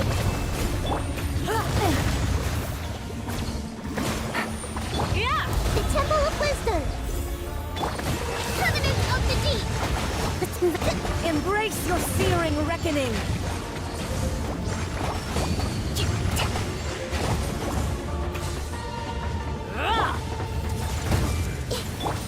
Hold the line! Lightning terrified! Not every wound comes with a heal! Commit to memory! Oh, must burn! I never asked for redemption. Never.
This realm is truly beginning to thrive.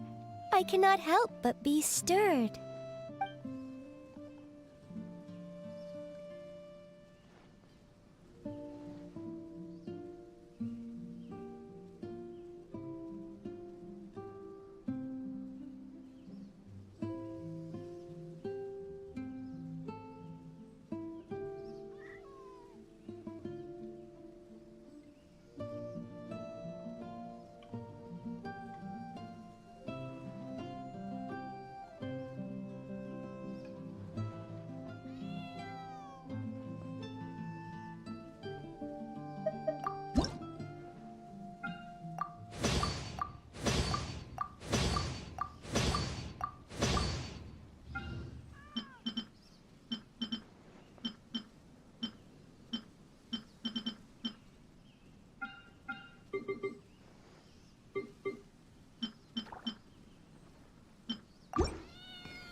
If you ever have...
It's raining again? Oh, this isn't good.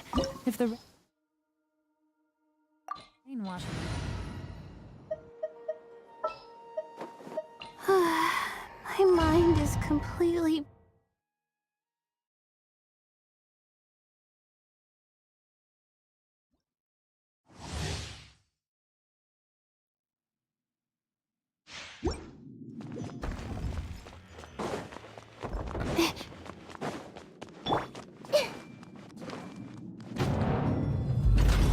Bow before me, worm!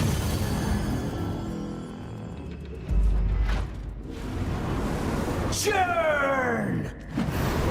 Everyone hold hands! Rust and rebuild! Dissipate! My guiding stars! Hold! Mine to command!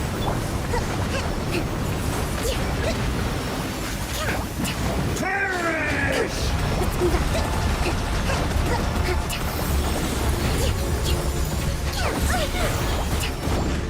My endless cycle! A bond is strong!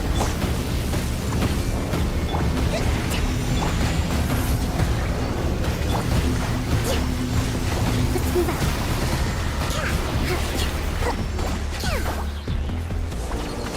Insignificant past! Stand with me!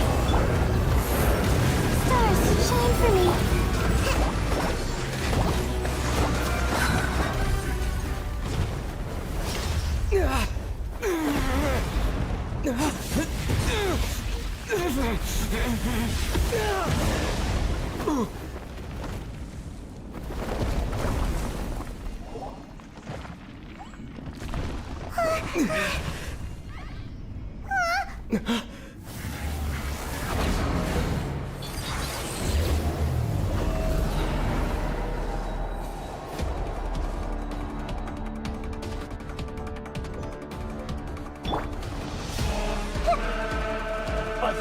neons, mine to dominate.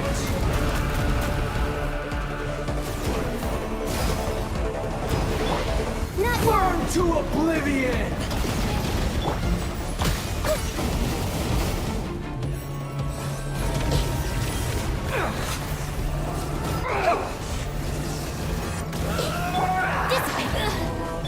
The night is cold.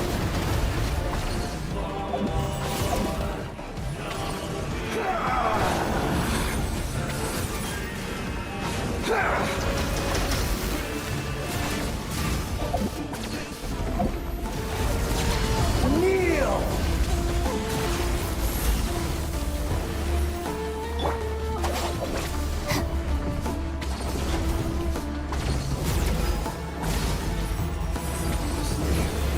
Reality is pain!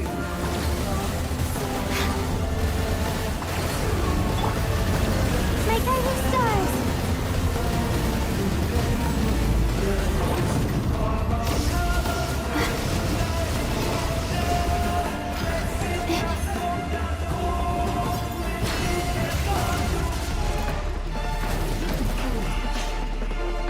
Good riddance, cruel world. Not now.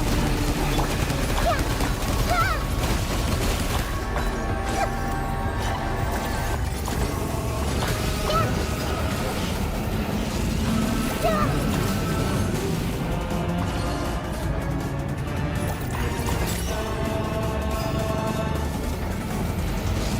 Ah!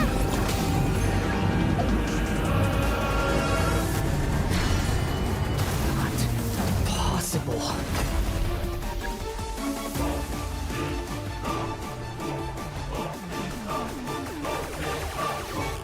Take! Share my knowledge!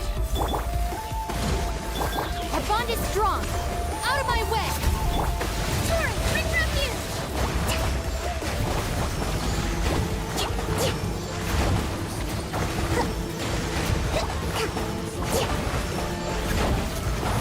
I can't lose it all again.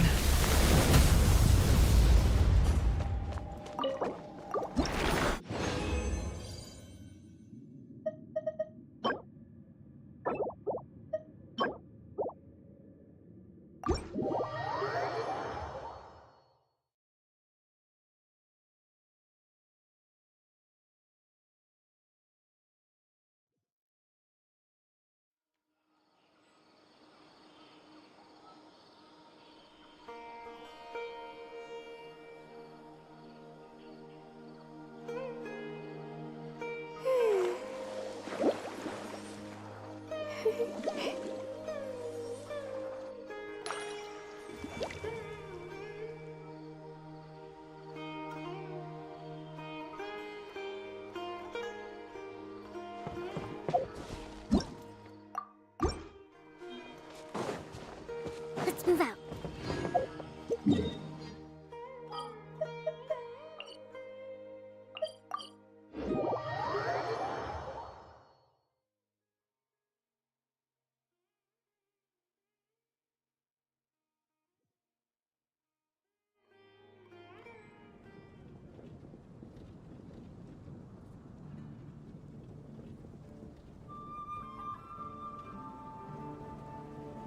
To survive hardship, you must prepare for hardship.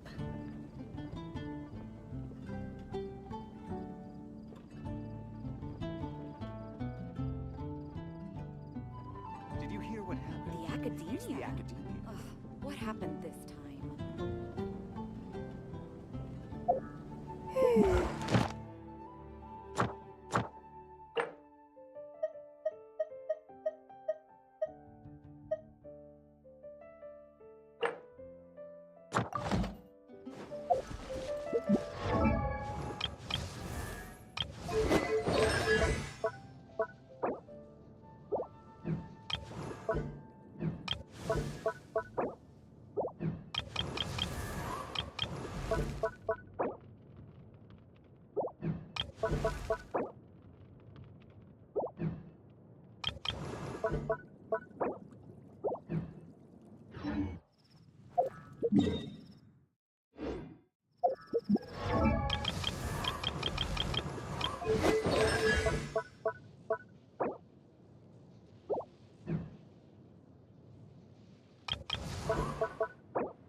Respect must be given to the will of every creature.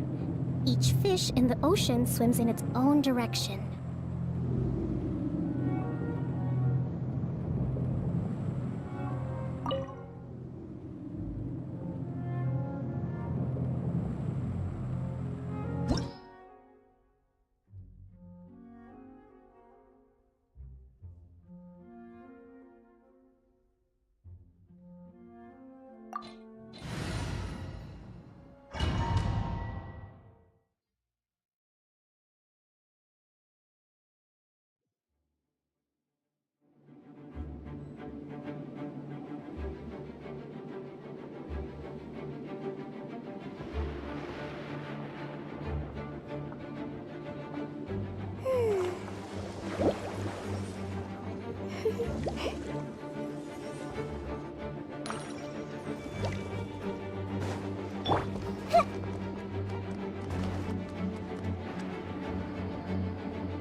Dehya Publishing House has released numerous works that lay out military strategy in a simple and pragmatic way.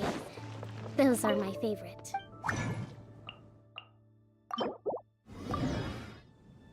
Let's move out.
The threads of your fate lie in my hands.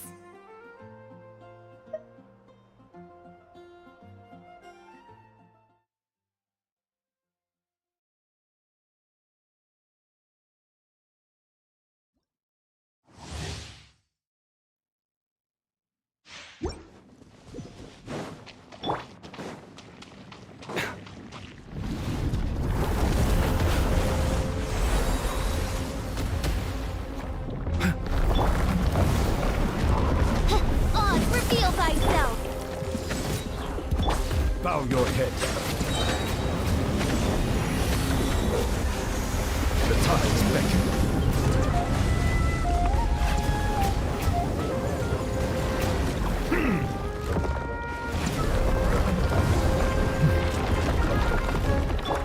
As you wish, mein Fräulein.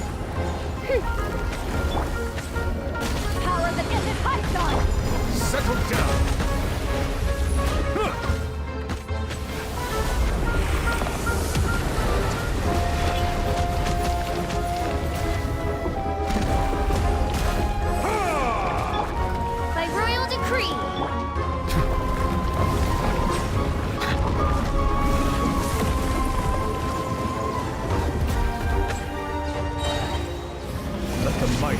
Tumble!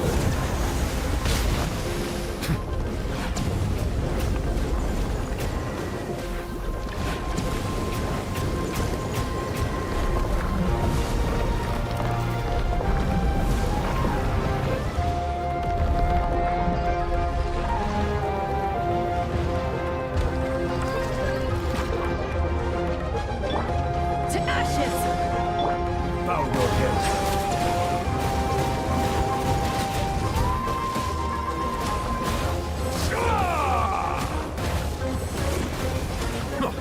Taking a turn for the better. Shadow Raven, let night fall! Silence!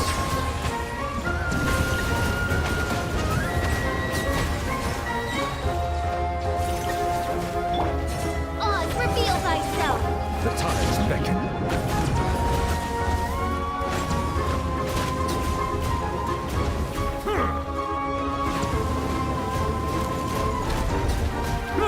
Settle down.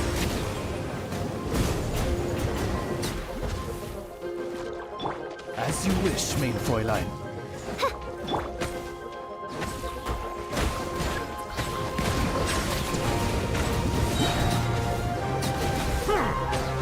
Be sanctified.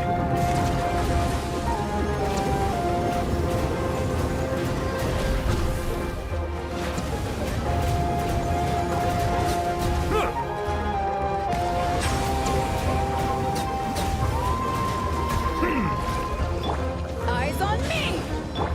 By royal decree! Bow your head.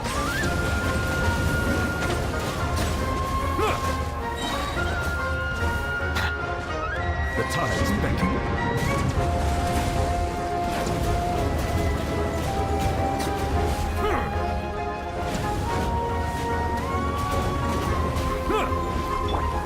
Seems like an emergency. Midnight Phantasmagoria. Silence!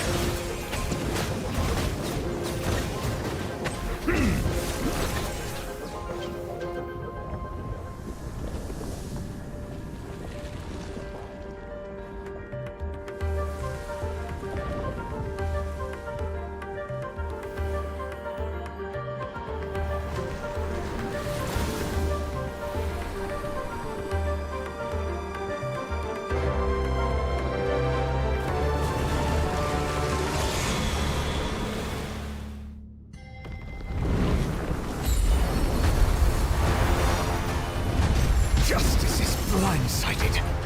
Mind the side effects. Power that ended Haishan!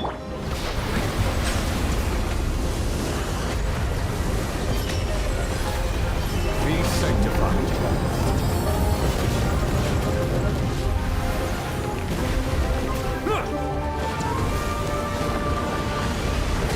An oversight on my part. As you wish, main Fräulein. Settle down.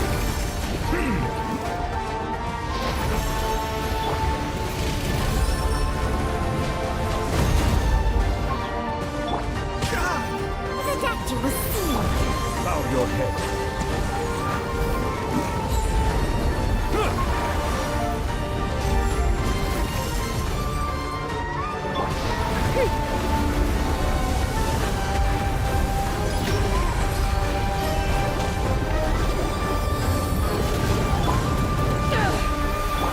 Silence!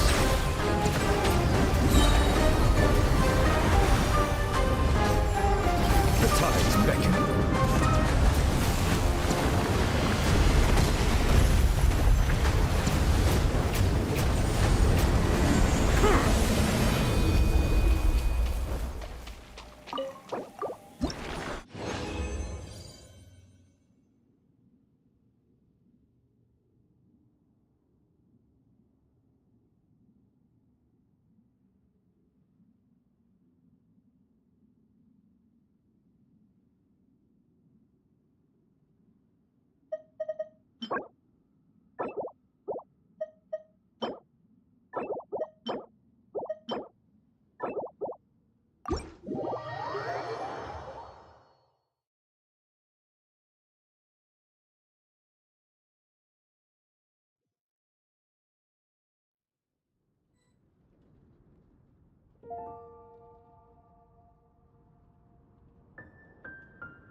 It's been getting quite busy recently.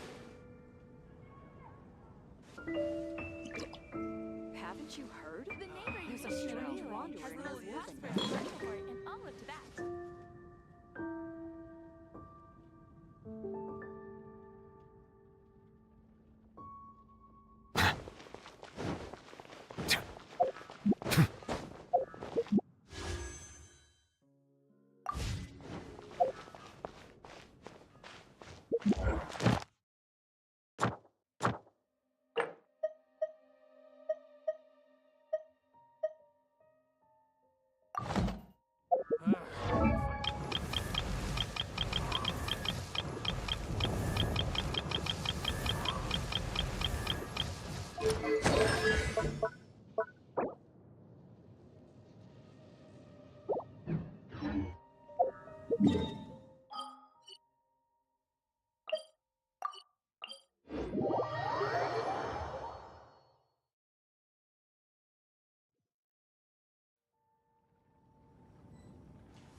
Remember, health comes first. Settle down.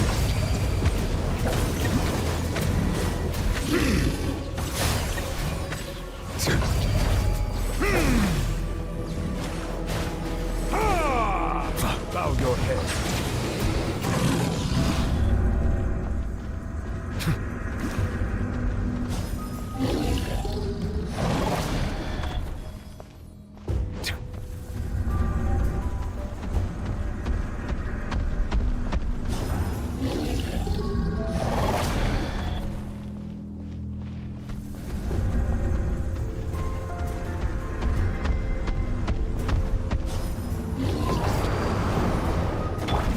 Bitter pill to swallow.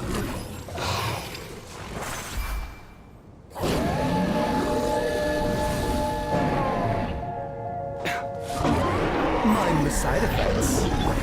Wings of darkness, come, sever night from Bow your head. Be sanctified.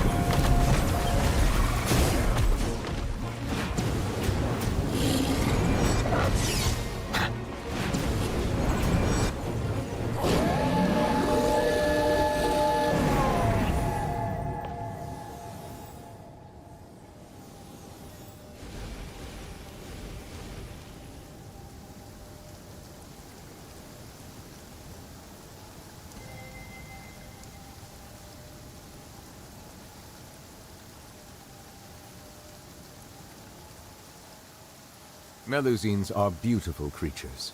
They are the pride of Fontaine. Be sure to befriend them and cause them no harm.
Mind the side effects. Thunder! Eyes on me! Settle down.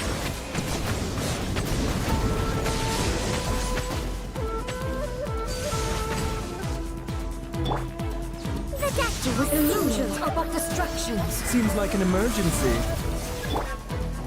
Shadow Raven! Black Knight fall! Shattered!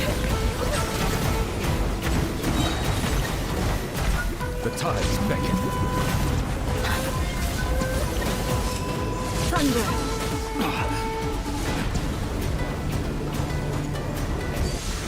This world, a fleeting shadow. A bitter pill to swallow. All desire can be broken.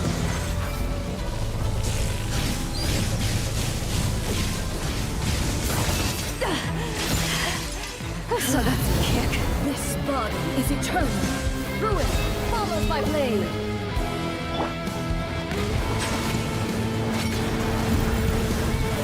Perish! The statue was seen.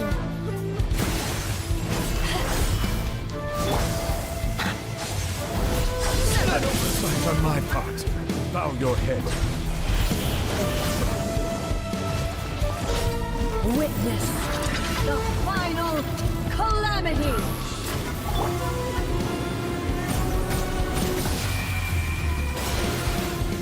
I'm sorry, Shogun.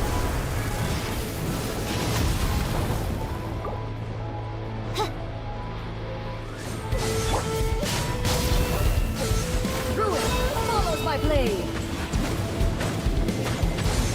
Ruin follows my blade!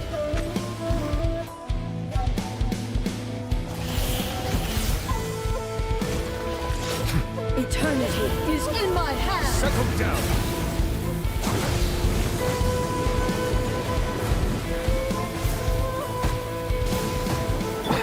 Oz, reveal thyself!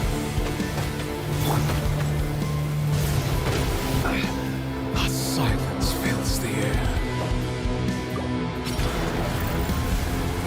Perish!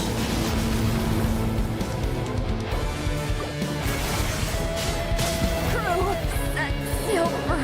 Oh.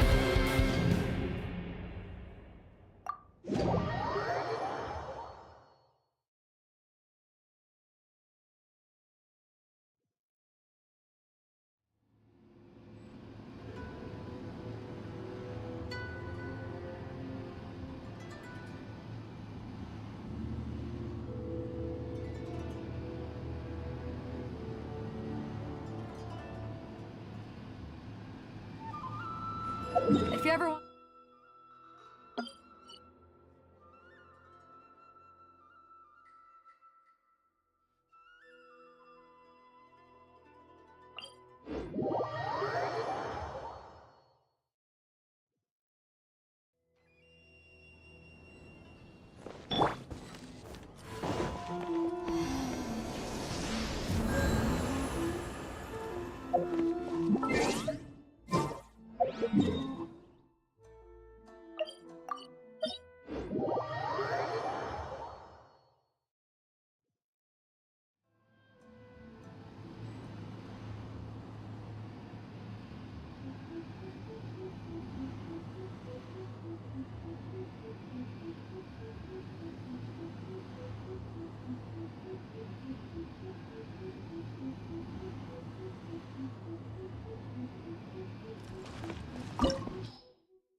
The hunt begins!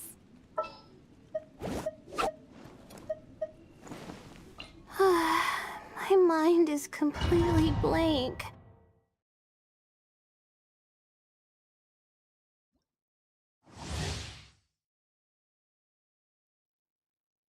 Look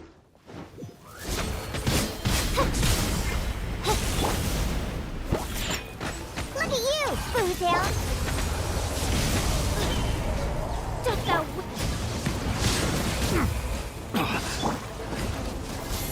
Oh, learn to command. It's finally time to meet up with everyone. I dreamt of making the film last night. If Grandma remembers right, we're meeting at a hotel to go. Let's get going.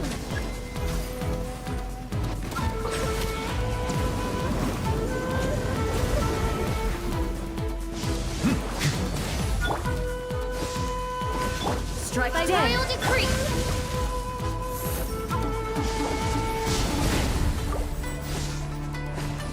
Lightning falls on the land of eternity.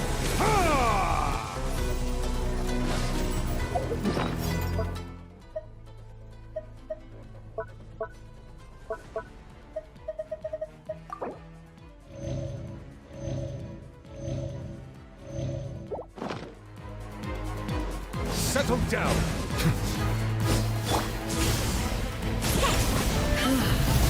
This body is eternal. Stars, shine for me. Ruin follows my blade.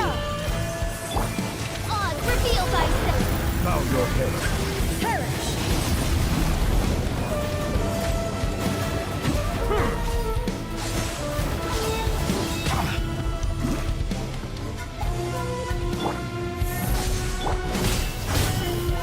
Think you can bully me? Settle down. Witness the final calamity. My guiding stars.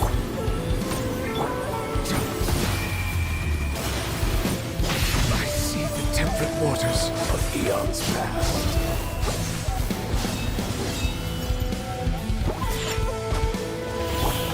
By royal decree! The night is cold. Eternity is in my hands.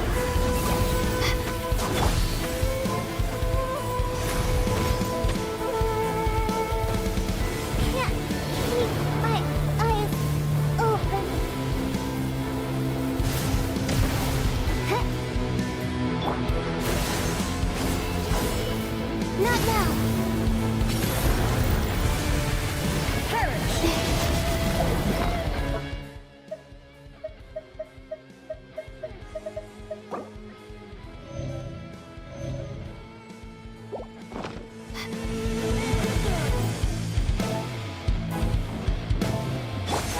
Odds reveal thyself!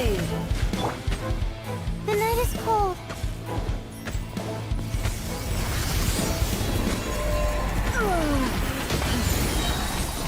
Cold. Learn to command. Midnight Phantasmagoria! No rest for the wicked.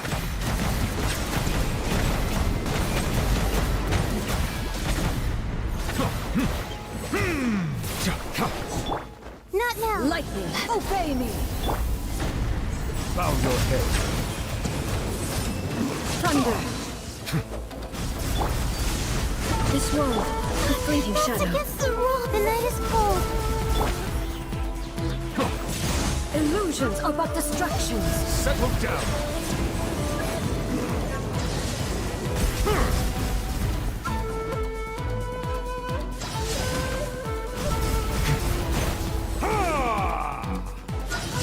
Silence. Shattered.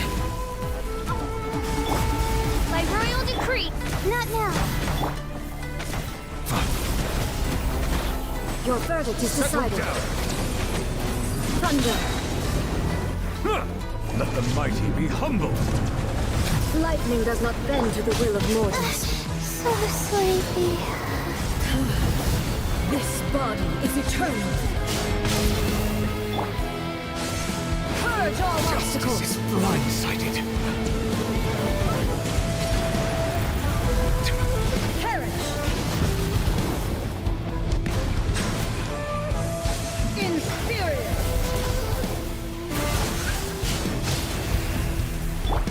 Odds revealed by Witness the final calamity.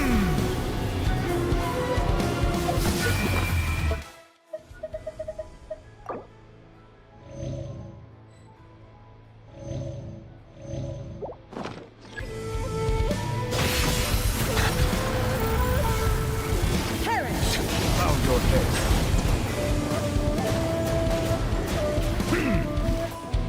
Inferior.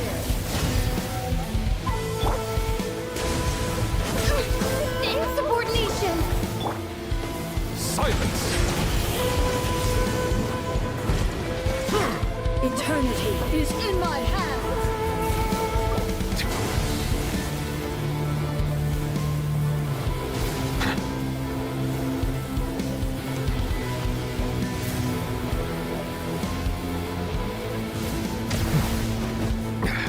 There's a tear in my robe. Settle down. Perish.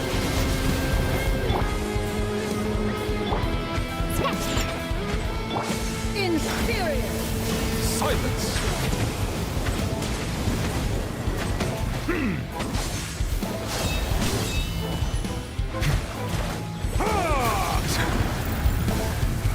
Perish.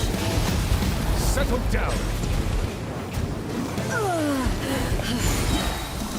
Be sanctified. Look at you, Boo Down. Shadow Raven, let night fall.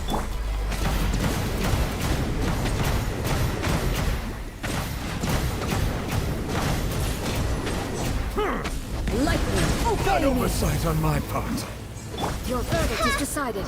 By royal decree. Freak Fairy. Don't.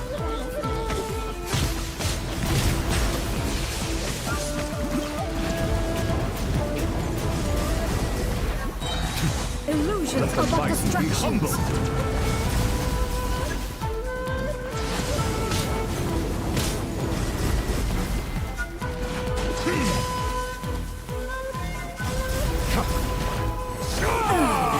Shattered.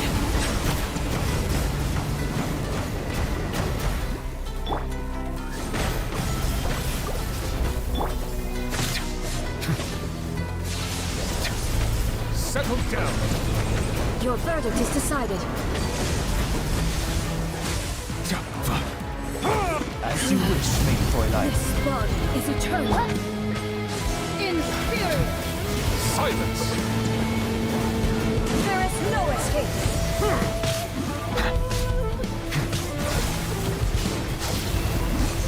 Ruin follows my blade.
I see the value in my own work.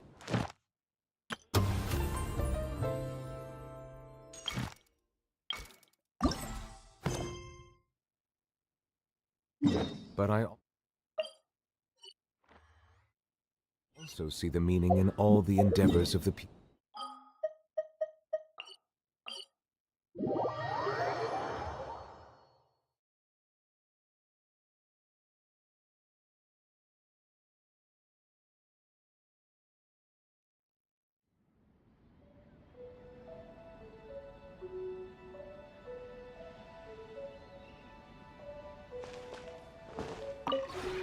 Would you care to sit?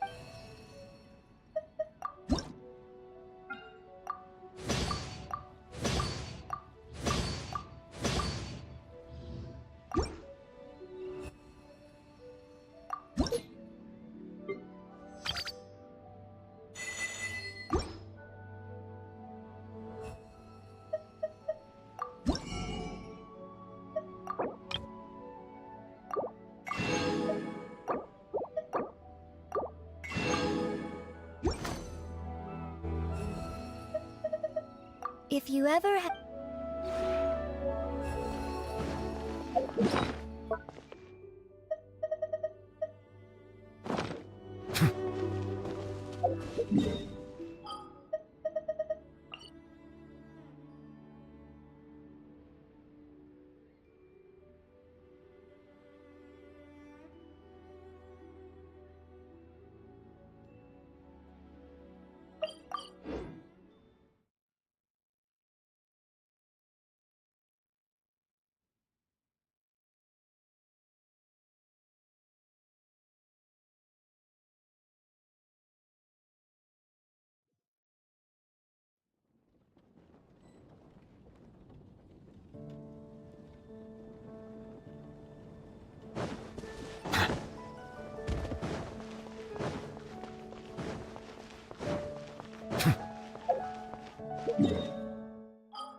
cannot just rely on the ocean's self-cleaning ability.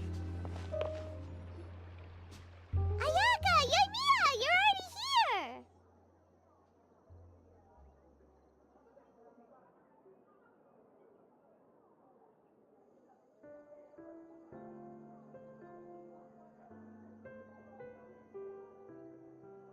Good morning. Xavier said yesterday afternoon went well.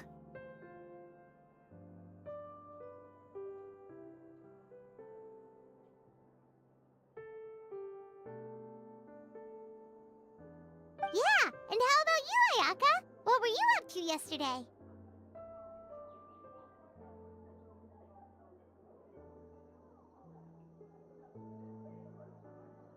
After we split up, Ayato went to see Udex Nervillette at the Palais Mermonia. I was originally thinking of, so I rode the aqua. Yeah, you wouldn't believe what we saw there! 2 mechanical puppets that were. Yeah, those two! We sat and watched for. Oh, it was the same for us the first time we saw them too! Afterwards, we went swimming. I held Ayaka's hand and we counted down together. 3, 2, 1, and then splash! We were beneath the waves.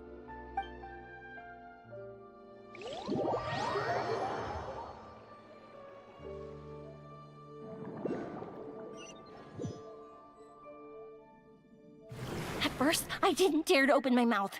But once I couldn't hold my breath any longer, I decided to take a big breath in. Turns out the water wasn't as salty as I imagined. It didn't really taste like anything at all. Before I knew it, I was breathing like normal down there. It was an amazing feeling. Ayaka said I was too nervous and needed to loosen my grip. She got used to everything way faster than I did. I knew that the Traveler could do it, so I had no doubt we could do it too.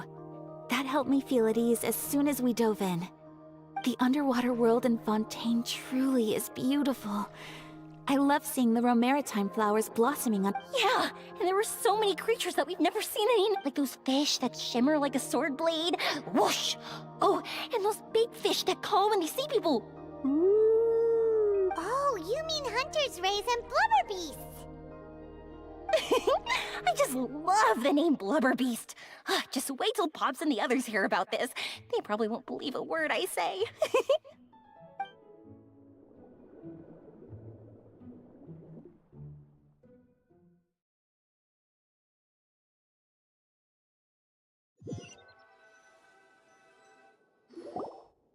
Yoimiya was down there for quite a while.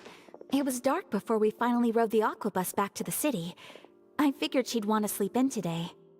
Yeah, but as soon as I will— Speaking of the film— My brother and Zav— As for the other— We're here. Please excuse my tardiness. I just finished the Special Patrol's 6-mile morning jog. Wait, 6 miles? I'm so tired. I heard you all chatting, so I decided to come down. I sure could use some of that endless energy everyone else has. Good morning, everyone. Morning. Can someone fetch me a cup of coffee? More milk, hold the sugar. Sure, I'd be happy to do that for you. No, you can't go anywhere. Please. I can get the coffee. It's the perfect job for an assistant.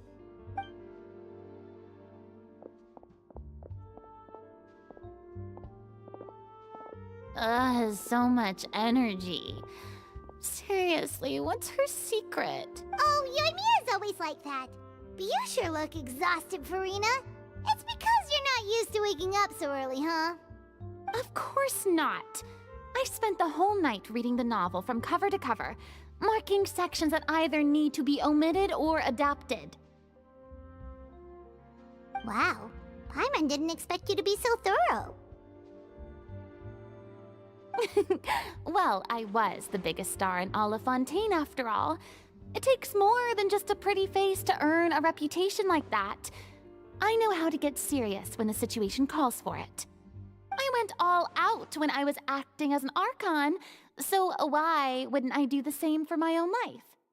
Here's your coffee, Director Farina.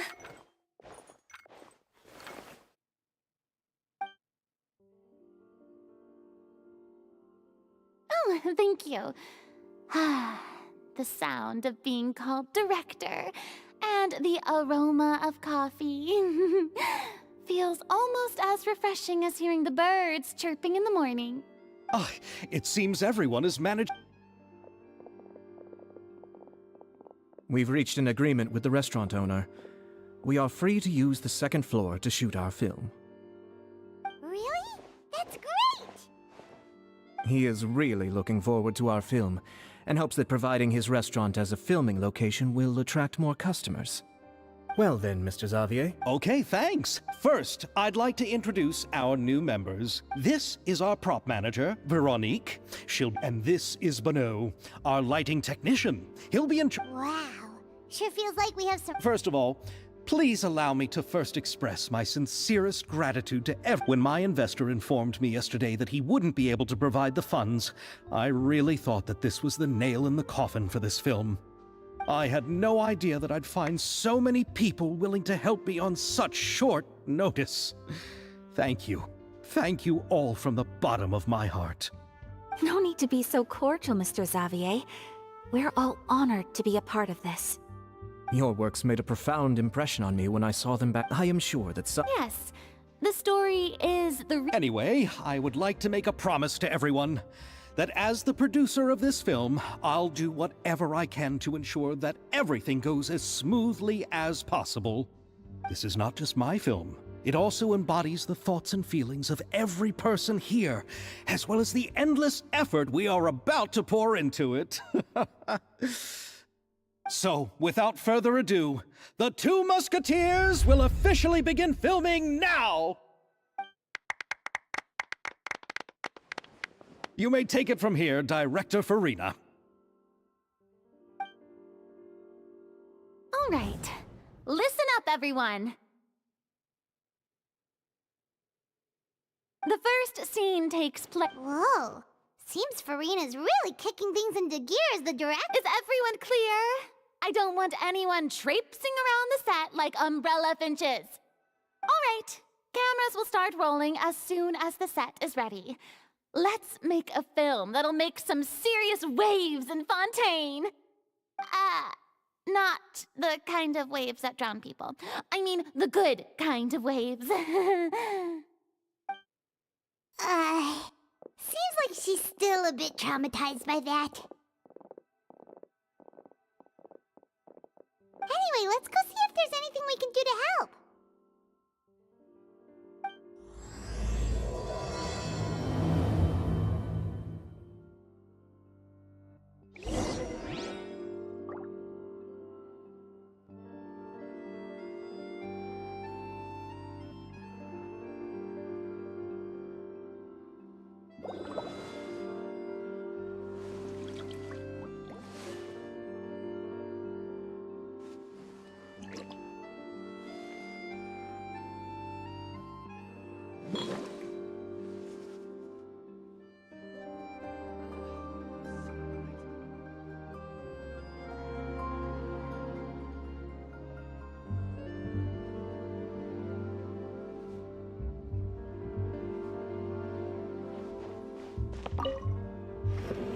How about here?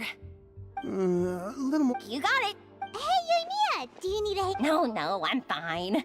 I heard that the Traveler... Really? Is that because it'll be easy for Paimon to hold the clapperboard while flying? Well, sure, there's that, but that's not exactly what I meant. I just think that after all your journeys together, you two must have developed a super close bond and just naturally know how to work with each other. If I'm not mistaken, the director will want the cameras rolling as soon as the clapperboard goes clack. Oh, I see! Yoimiya, we need lights over there, too. Oh, on it! I've got to get back to work. Chat with you later. Seems like Yoimiya's really getting into it. But she was right. We do have a super close bond, don't we?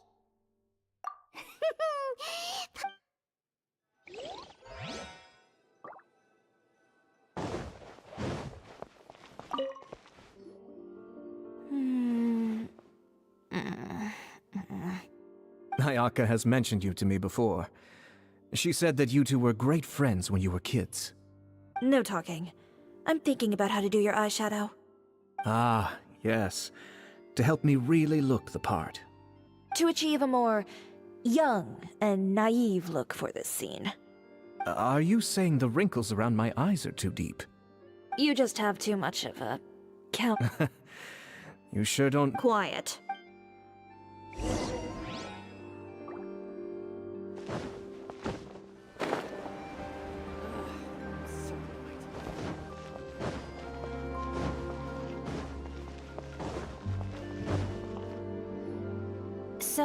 This? No, it's just a prop weapon. Not bad. Have you? Only in books and newspapers. When we're filming, some special gunpowder. Which means it'll be up to the actors to portray the. That's right. Thank you, Veronique. I think, however, the musket's gears and firing pin could still use some work. Also, be sure to rub the muskets with some oil each time. Good point.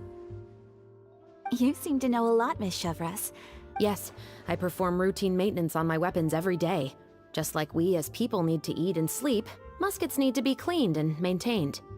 I also perform similar care for my sword every day, and familiarize myself with its shape and weight, to the point where it feels like a natural extension of my body. Yes. This way, our weapons will never betray us in the heat of battle. Yes, well said. It seems we have the same philosophy on this topic. Oh, sounds like they found a common interest to talk about. Though these props differ from the muskets I use, I can still give you some pointers. Good. I look forward to your instruction. First and foremost, never point the weapon at anyone, regardless of whether it's a real or prop weapon or whether you're holding it or it's on the table.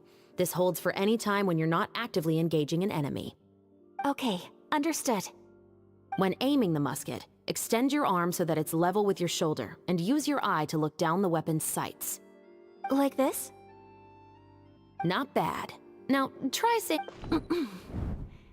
This is the end of the road for you. Good. Now turn your body a little. This is the end of the road for you. Huh. Excuse me, Miss Chiori. Director Farina, there's something I wish to discuss with you. Oh? What is it? Like this? Yes, much better. What do you think? I do see your point. But are you sure you wish to do this? I believe it would be most fitting. Well, if you insist. All right, I understand. Miss Ayaka, Miss Chevres, could the two of you please come over here? Huh? What's going on? Are we gonna start filming now? Let's go see. What is it? I have a question for you, Miss Chevres. Would you be willing to play the role of a musketeer? What? To clarify, I would like to turn over my role to Miss Chevres. But brother... Don't worry, Ayaka. I actually view this... I was becoming troubled trying to set aside some time to speak to the staff at the Palais Mermonia. I would like to have some conversations. Now, I will be able to focus on my work. Besides... Are you really sure? From a director's point of view, I also felt like the relationship between the two musketeers in the original story could be improved. The older brother in the story plays the lead role with his overbearing character, but this causes his character to overshadow that of his sister, and the theme of the two supporting and relying on each other isn't conveyed very well. But if also... Of course. Even with all these... Chevres mentioned that she really liked... Alright, I'll... Good! It's... will also... You're doing a great... Don't mention it. I like this character, so if anything... Well, since my brother is the one who brought up, let's go, Miss Chevres. Please, just call me. Seems like you're really going out of your way to solve the problem I was having with your makeup. Surely you jest, Chiori. I assure you that I was mostly motivated by a desire to spend more time on formal business. Oh, come on. You really think I'd buy that? According to what I've heard from Ayaka, her brother is someone who can juggle 10 different matters at the same time. I'm sure you have other reasons for backing out. Perhaps. Ayaka always said she wanted to go out and see more, but I feel that she needs not only to see other nations, but also to make some different kinds of friends. I think it would be harder for her to make new connections with me constantly by her side. I would like to give her some space. Alright, go on. Spoil her some more. Ayato! It's too bad you're stepping down from the role. Paimon really wanted to see you act as a musketeer.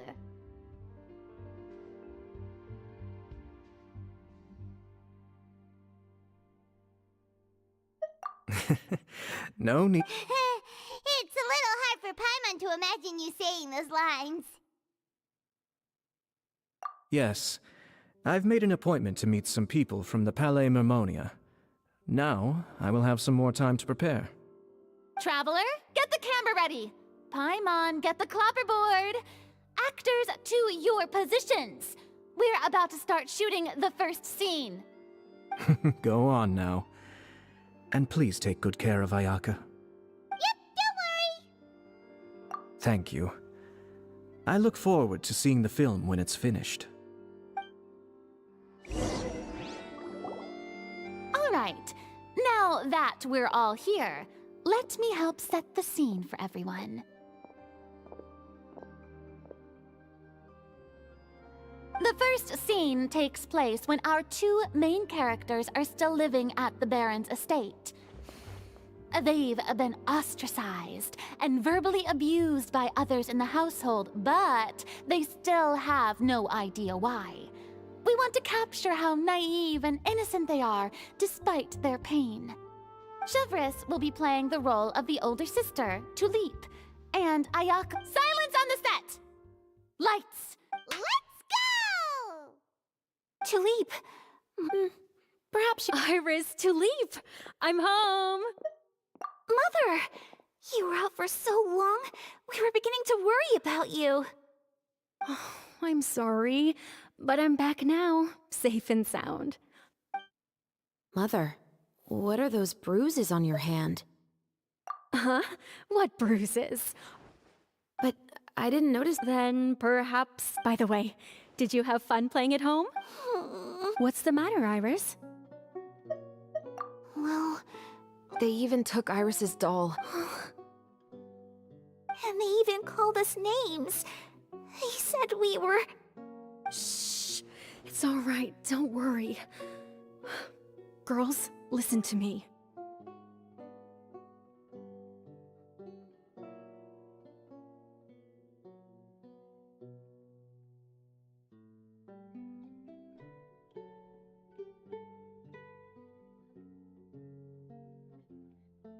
It doesn't matter what anyone says. Don't listen to them. No one can define you with such words. You both have wonderful lives ahead of you. Just like your names. You will both blossom like beautiful flowers. Maybe your time to blossom hasn't quite come yet, but one day, you two will bloom more beautifully than anything else. Don't let the soil you're in now ruin your future beauty. Understand? My dear daughters. And cut! Not bad. The actors' emotions were all on point. Let's keep that take. Also, if our clapper loader could avoid shouting at the start of the scene next time... Oh, got it.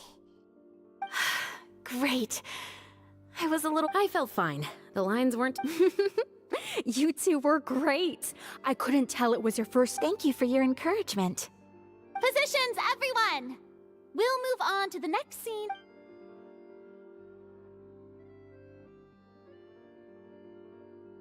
This scene is when our two characters return home, only to discover their...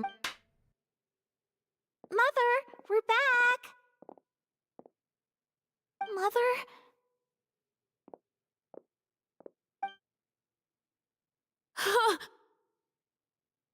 What's wrong, Tulip? Iris, stay away! Huh? Why? What's...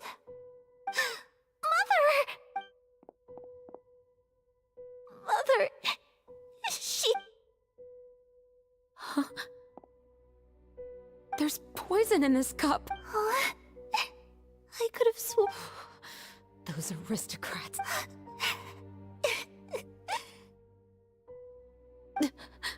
Iris, we need... Leave?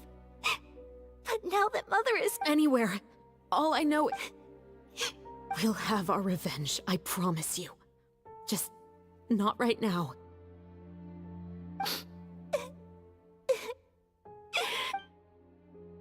Come on, let's go. No, wait. We can't just leave Mother here like this. At least let me leave this rose with her. That's why we went out in the first place. To buy her this flower. All right. Goodbye, Mother. And cut! Beautiful! Oh my, you're so amazing! I was surprised too. Thank you for the kind compliments. It's quite similar to practicing. Ayaka's performance was amazing. Pipe down, everyone!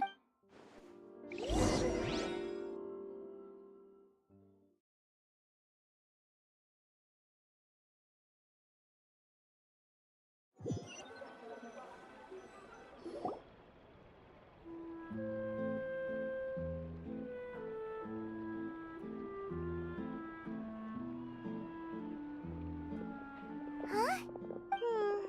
How do you feel, Traveler? Is your arm sore from holding the camera all day? Good work, you two. You too, Shivers.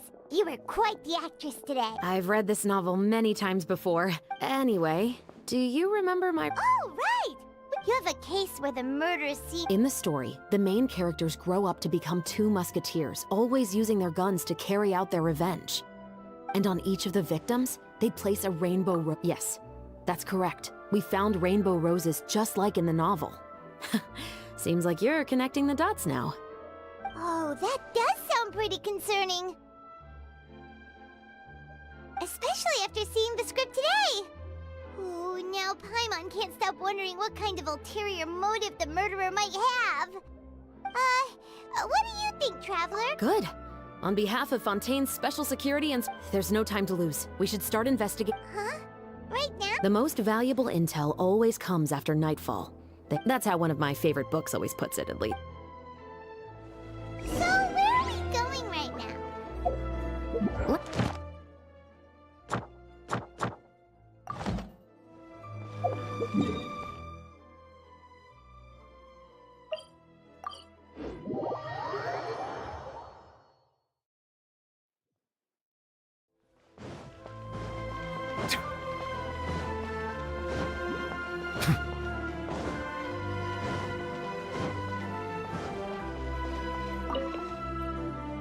Welcome to Le Show's... Hello.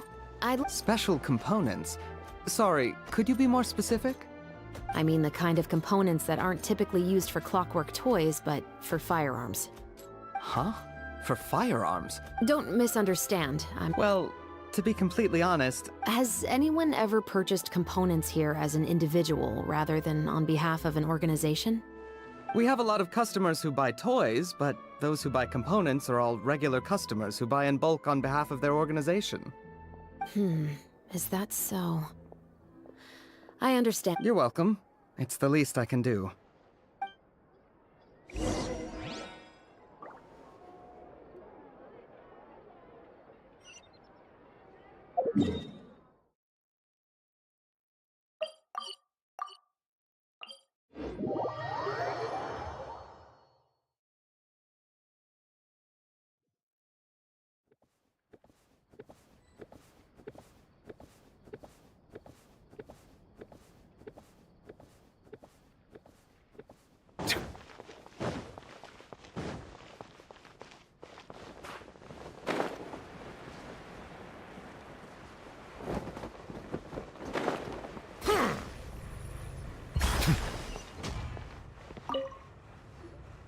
Oh, hey, Chevres. Run out of oil for your musk? Hello, Estelle. I wanna... Oh, is this another case? I don't think so. Oh? What? Because there's no profit. Then has anybody... Well, I understand. Don't mention it. Seems like we haven't found it. Yeah, unfortunately. Huh? Are you... You think so, huh? Huh? That I grew up in Flip.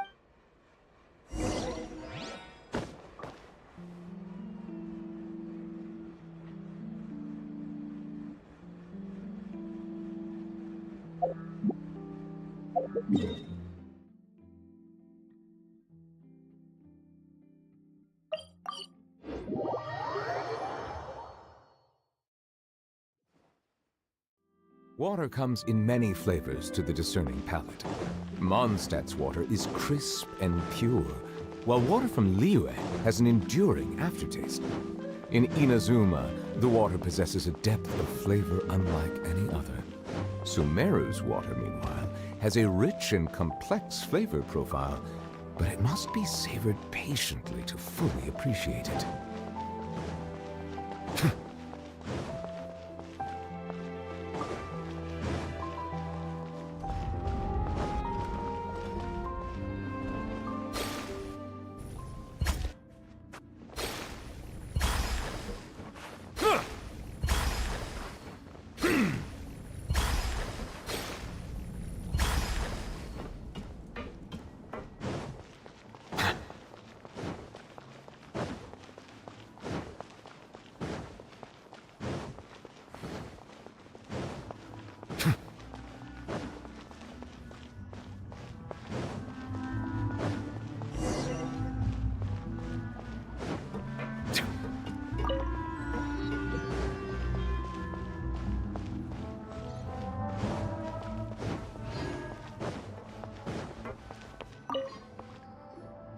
What's all this?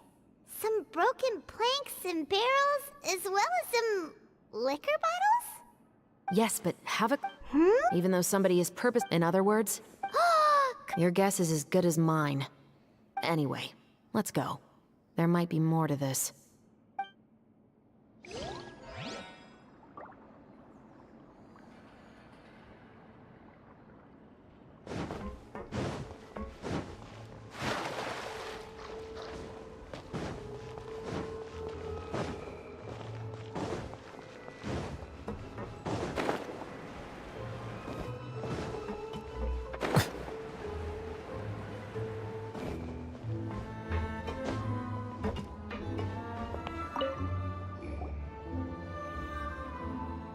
It's been a while, Tetro. Please, just get... I want to know if you've heard anybody talking about muskets lately.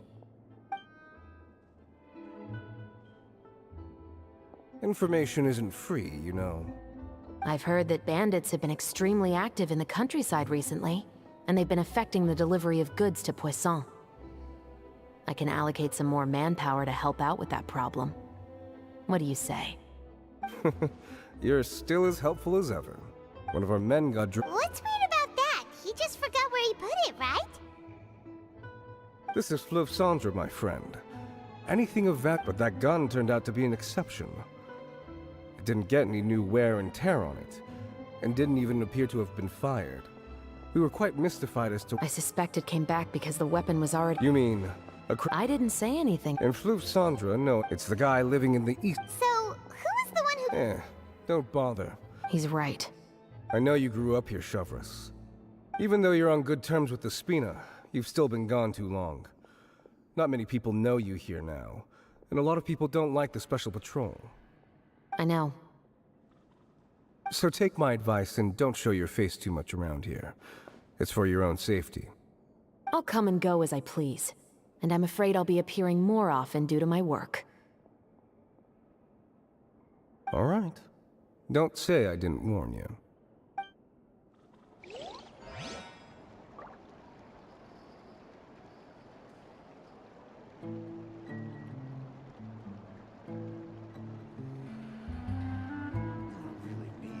Parts. It's taking him finally on the right path.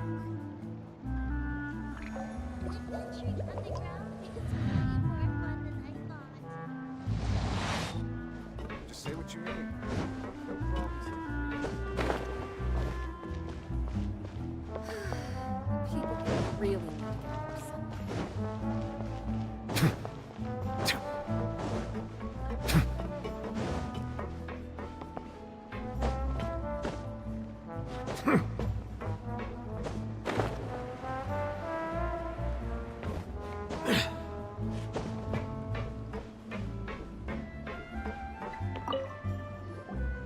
Hello, I'd like to ask some questions. I don't know anything. Don't worry, You say... It's the truth.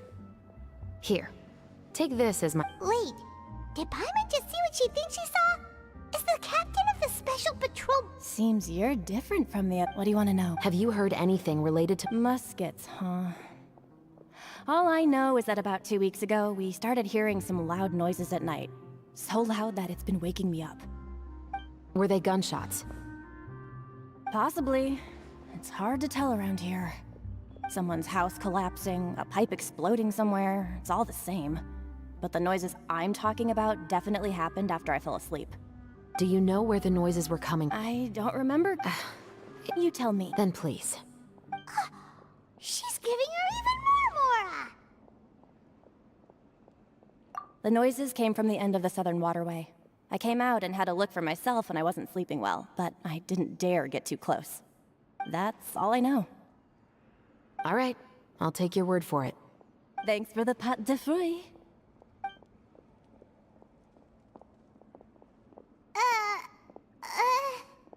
No need to be surprised. I grew up here, remember? I know how to get people around here to talk.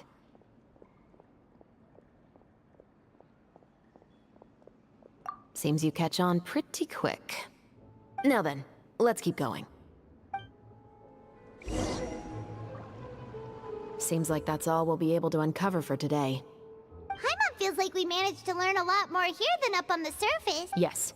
Assuming that everything we found is indeed connected to our suspect, then their timeline was probably something like this. A month ago, in the following weeks, he used some parts to create his own makeshift musket, and took it to the Fleuve Cendra for target practice. Then, a few days ago, he found his target and carried out the murder. Once the deed was done, he left a rainbow rose on the body, just like the scene in the novel. That all makes sense to Paimon, but we're still no closer to figuring out the killer's The deceased was a resident of Fleuve Cendra. It's said that he was a poor, solitary man. Yeah, that's also something I'm trying to figure out. If we are indeed following the novel, and there's a story behind the murder, then this murder should be an act of vengeance. But according to our investigation, the deceased didn't have any enemies. He was no saint, but no one's heard of a rival who hated him enough to shoot him dead, much less care to leave a rose on his body. What message is the killer trying to convey? And to whom We've thoroughly investigated that. He claims to have spent the whole Okay, so he has... Not only that, he has a family of his own. In the story, more importantly... Then... Investigations How about this? Let's spend the next few days filming with the crew. We can continue the investigation. Wait, but but the book... Oh? What? As long as you spend enough time sailing through the fog...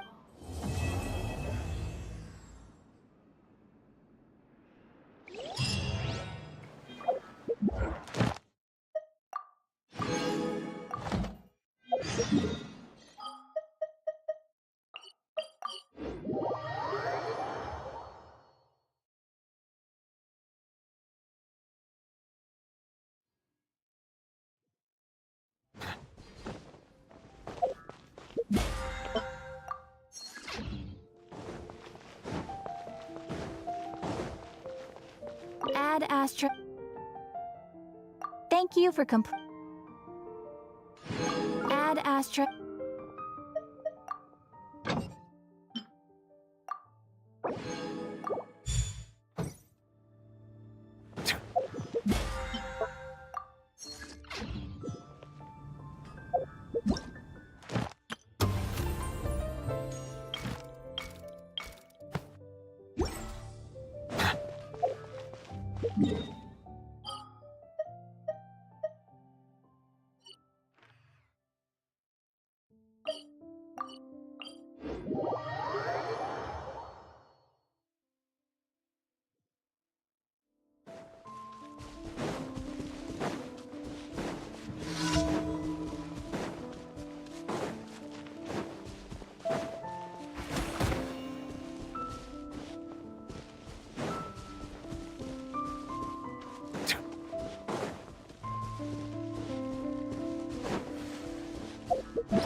Settle down!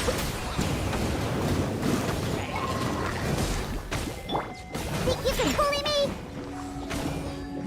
The night is cold. Be sanctified. Shadow Raven, let night fall!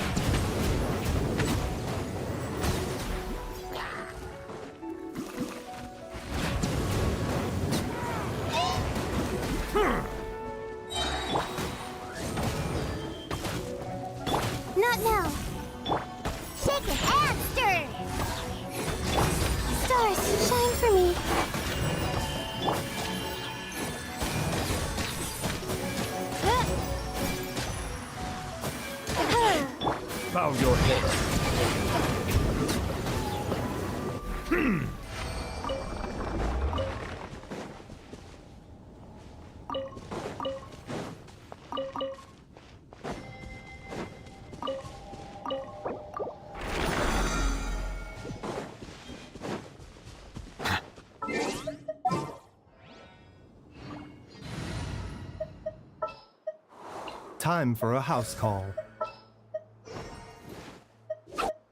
Come with me.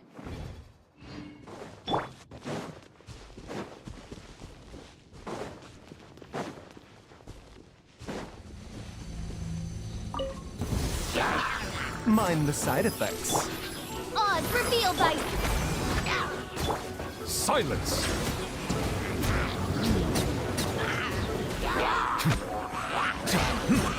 Let the mighty be humbled!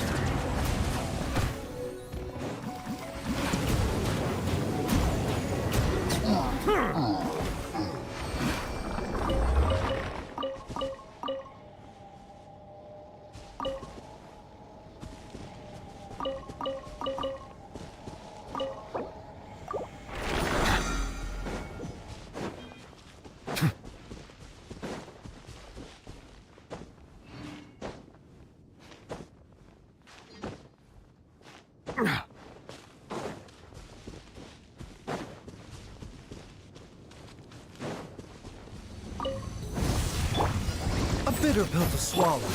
By royal decree... Settle down!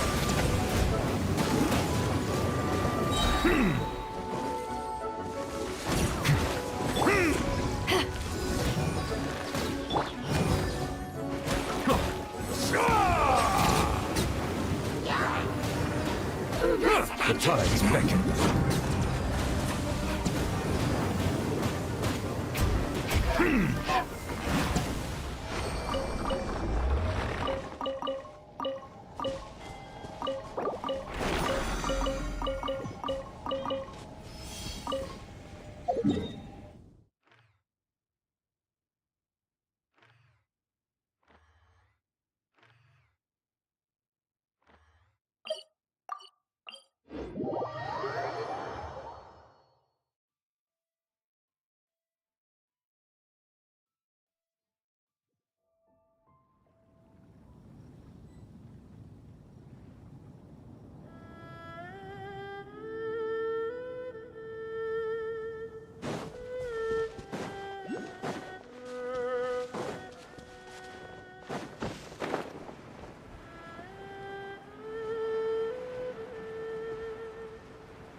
This is nothing.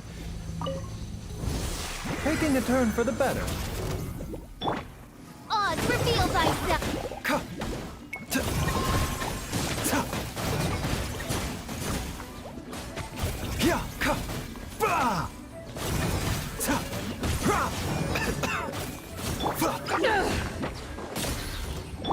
Mind the side effects. Bow your head.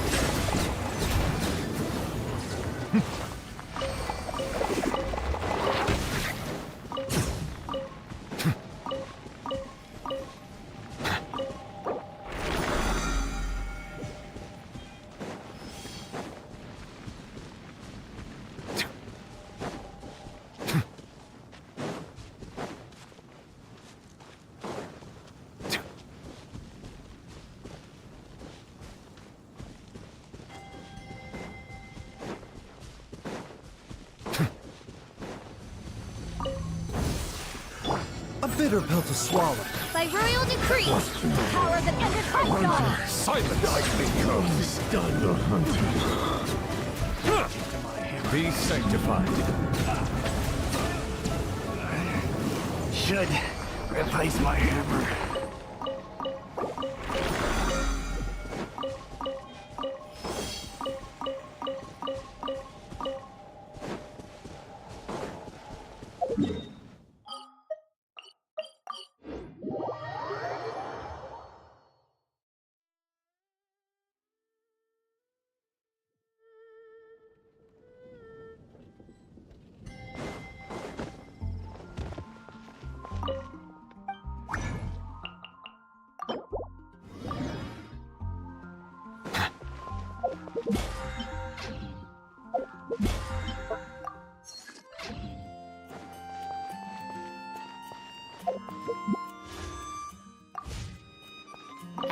lost track.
I see the value in my own work, but I also see the meaning in all the endeavors of the people of Fontaine. I believe I will continue to take pride in fulfilling my duties.